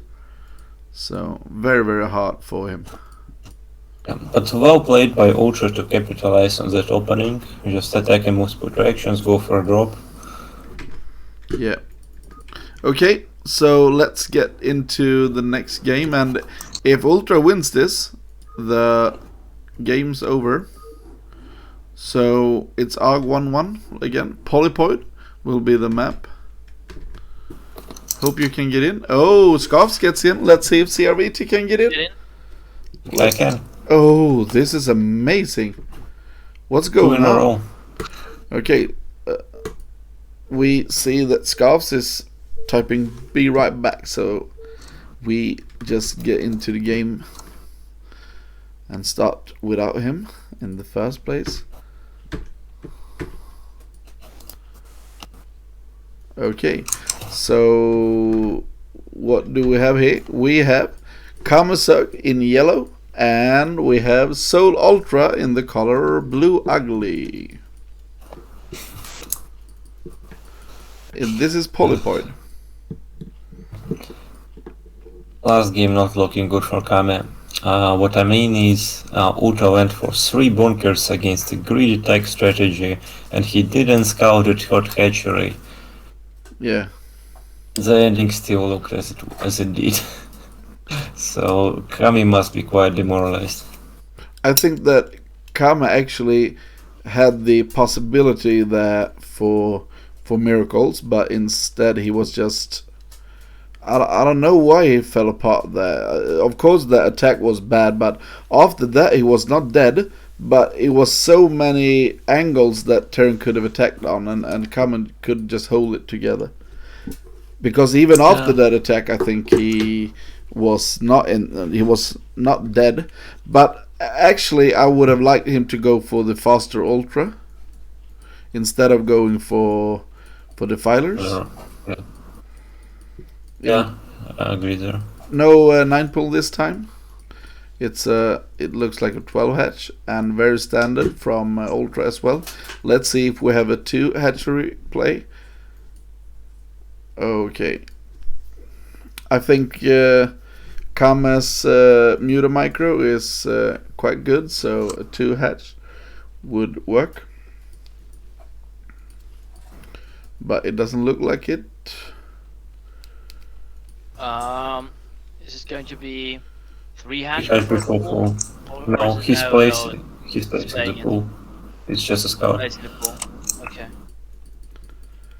Yeah, it is. A scout. Don't you usually scout after you place down the pool, so the pool doesn't get delayed? Yeah, you can do that, but this is quite standard. He made 1 extra drone. What usually happens is that you go for the 12 hatch and the 11 pool, but he made 1 more drone.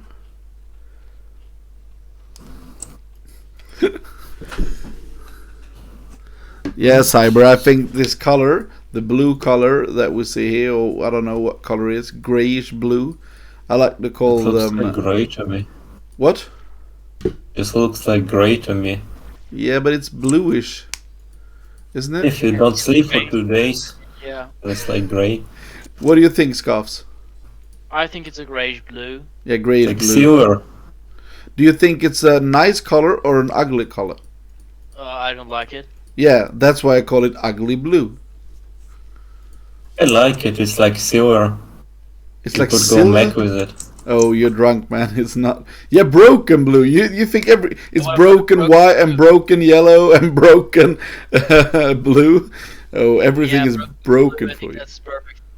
Yeah. Okay, we have 6 lings coming out. Oh, did you see that? No! Did you see that? He cancelled. Right? Yeah, he cancelled his lair and then just remade it. Oh no. Oh. That is not ideal. Okay, let's... Is it okay to... No, it's not okay. I would like to just go back. Oh, this is... I think it's... He's dead because of it. Look at his lair timing. Look at the lair timing. dead, and it's a 2 hatchery play as well. Yeah, it's not like an improvised build now with a third hatchery, so Yeah. He's Yeah, dead. he cannot he's spend the maybe the money as base. always. Oh shit. Yikes. And the BWCL layer is not finished.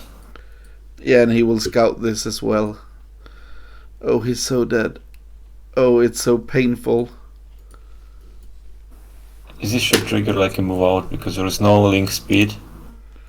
Healthy drone count, meaning there is not too many links. By the way, if he morphs an aborted lair, shouldn't he be morphing it in the main to hide the fact that his lair is late? Because now they didn't even get the scout off, initially at least. It did. And then Yeah. he saw in the natural, oh, there's a lair morphing. I think And he you. won't go double I think there, when right? you Yeah, okay, you. so when you cancel the layer, you don't think straight.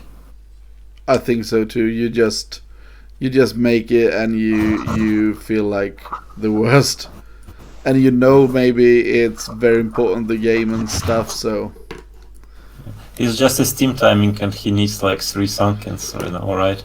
yeah, Exactly. and he can just go That's- for the 3 o'clock. if he There is no wants to. third sunken. No, he's dead. His second sunken is not done. He's dead. Steam finish it. Yeah, GG. GG. So that was anticlimactic. Yeah, I'm calling it right here. Yeah, it's over. Good drone pull. GG.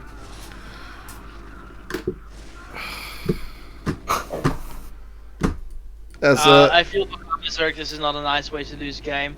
Nope. And everyone has lost like this at some point in time, you know. I just Just go back building with a the replay. thing. Look at this now. Let's just see what happened. Like over half done, right? Yeah, so let's see how long he had his lair on. Oh, you can see here. Lair starts now. And let's see when he cancels it. Oh, no, no, no. I don't want to see. This is painful. Okay, yeah, now we see. Halfway done. Halfway done. There we go. No.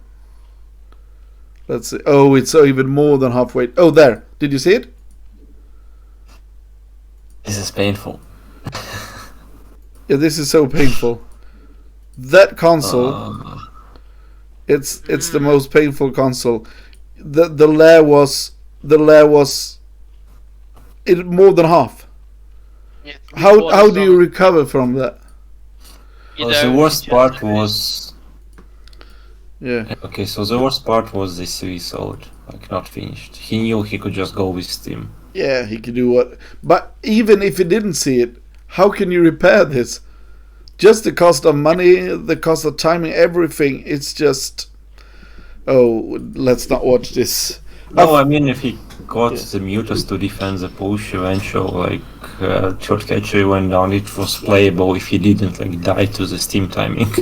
Yeah, yeah. Oh, painful for us to watch that game. And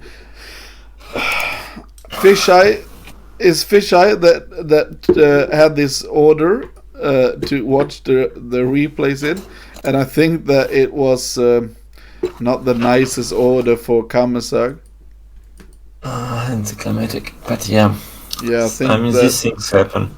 yeah. But next time, Fisheye, maybe we should not stop with a game like that. So we actually have 3-2 for SouL versus iRk-A. It's Goosudog 2-0 versus Oyaji. Quite an upset there. And then Dandy versus DeWalt 2-0. DeWalt just smashed him actually. And then P-Tech. I think P-Tech did a great job versus Vody. So winning 2-1. And then we had maybe the most hard loss. Oh, maybe Oyaji and Kamasar was almost the same, but 2-0 straight up. And then we had we started with that actually, the team matches. That was quite alright, but 3 quite similar games there. CT versus CT. Yeah. In the developed similarly in all 3 games. Yeah. Okay, so P-Tech and Goosey Duck did a lot for Team SouL there. Okay, so Team SouL actually ahead. I don't know how all the games have been for iRk-A. I can look it up to the next time we go. But I can just tell you, ladies and gentlemen, that we will soon be watching the BSL, and that will be on Thursday. Can someone you cast on Thursday, or what's going on? I will know on Tuesday, I guess. Yeah, you're always the same for you. I'm not sure yet. No, you were talking about going for some dinner party again? On Thursday I'm driving. It's the day before my driving exam. Driving exam? Yeah. On Friday I have my driving exam. So I'll be driving a lot, and yeah. But do you mean for driver license? Yeah. You don't have a driver license? Not yet. Okay. But how old are you? To change this. I'm 25. Why don't you have a driver license? Well, I've lived a couple of years in Vienna, and you don't really need a driving license. Oh, then you need a boat license or something. Well, no, Vienna is not the same. It's not the water place like in Italy. No. No. Oh, that's Venice.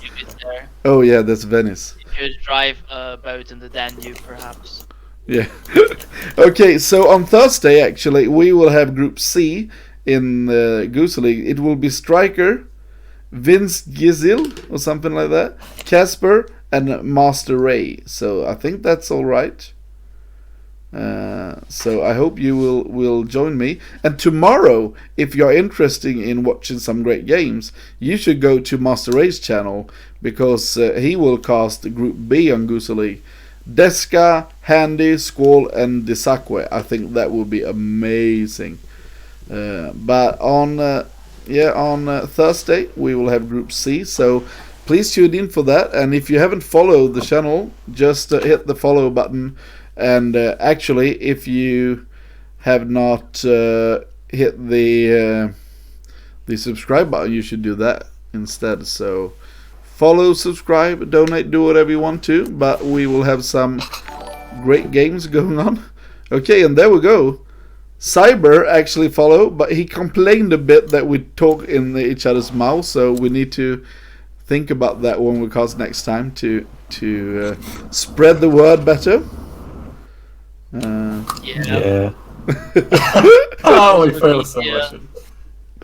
Yeah, but he still wanted to follow, so that's a nice thing. We have actually 378 followers now, so we are soon to be 400.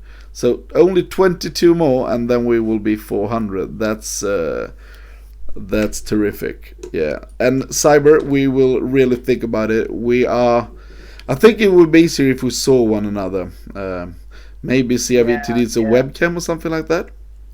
Seeing each other would probably help. Yeah, maybe. What do you think, CRVT? Do you want to see us and that we can see you? I guess I can mute and unmute. We should not pressure CRVT to showing himself if he doesn't want to. No, but I think that he doesn't want to show himself because he thinks that he's too beautiful for us to concentrate on the game. Yeah. I think he's so good looking, don't you think that? Yeah, probably. I think that sounds like a very likely explanation. Yeah, and if you look at how I look, it can't be worse than this. Like my like gray hair, big beard, and this weird lightning that I have. White beard. Yeah. Okay. What? What did you say? I said you had to have a very dignified big beard. Yeah, I have. Okay. Incomplete ref. You're a wolf. He's fantastic. Yeah, nice seeing you here. Yeah. Yeah, it was actually our first triple cast. It was. By the Novum for us. Yeah. But I very much enjoyed it. Yeah, same. And I think we need to learn and handle each other. So we will start to figure everything out. But we will have me and CRVT hopefully cast on Thursday then, and Scarps will have this great dinner. He right now, you know, he's a really nice academic dude. He's gone through a lot of stages, and he knows all about literature and stuff. So he can do whatever he wants to. And right now he thinks that Starcraft is a little above him. Before he thought it was like the main thing to do, but now he's like, oh, there's so much more in life. There's poetry and books, that stuff like that, and dinners. So yeah, that's why we don't see Scarves that much. But soon we will see him more, because I will send him a green screen soon, because you guys were amazing with the donations. So I've ordered it at Amazon, so let's see when it comes. Yeah, I still need to send you my address, right? Yeah. But you can send it when we have it. Okay, so bye for today, and let's raid some channel. This was one of the biggest BWCL channels actually. Usually you guys just turns up when there's BSL cast, but today we were at like 40 sometimes, so I like that. I mean, it's arcane, so of course. Yeah. Basically BSL. Yeah, it's true, but still they don't really tune into those type of games. They really like the BSL. When it says BSL, they think that's amazing. When it doesn't, they think it's nothing to have. That's just a feeling. So are we going into Bonnet's channel? Yeah, sure. Fire. Nice dude. Yeah. Goodbye, everybody. Goodbye. See ya, everyone. See you, Vir. See you.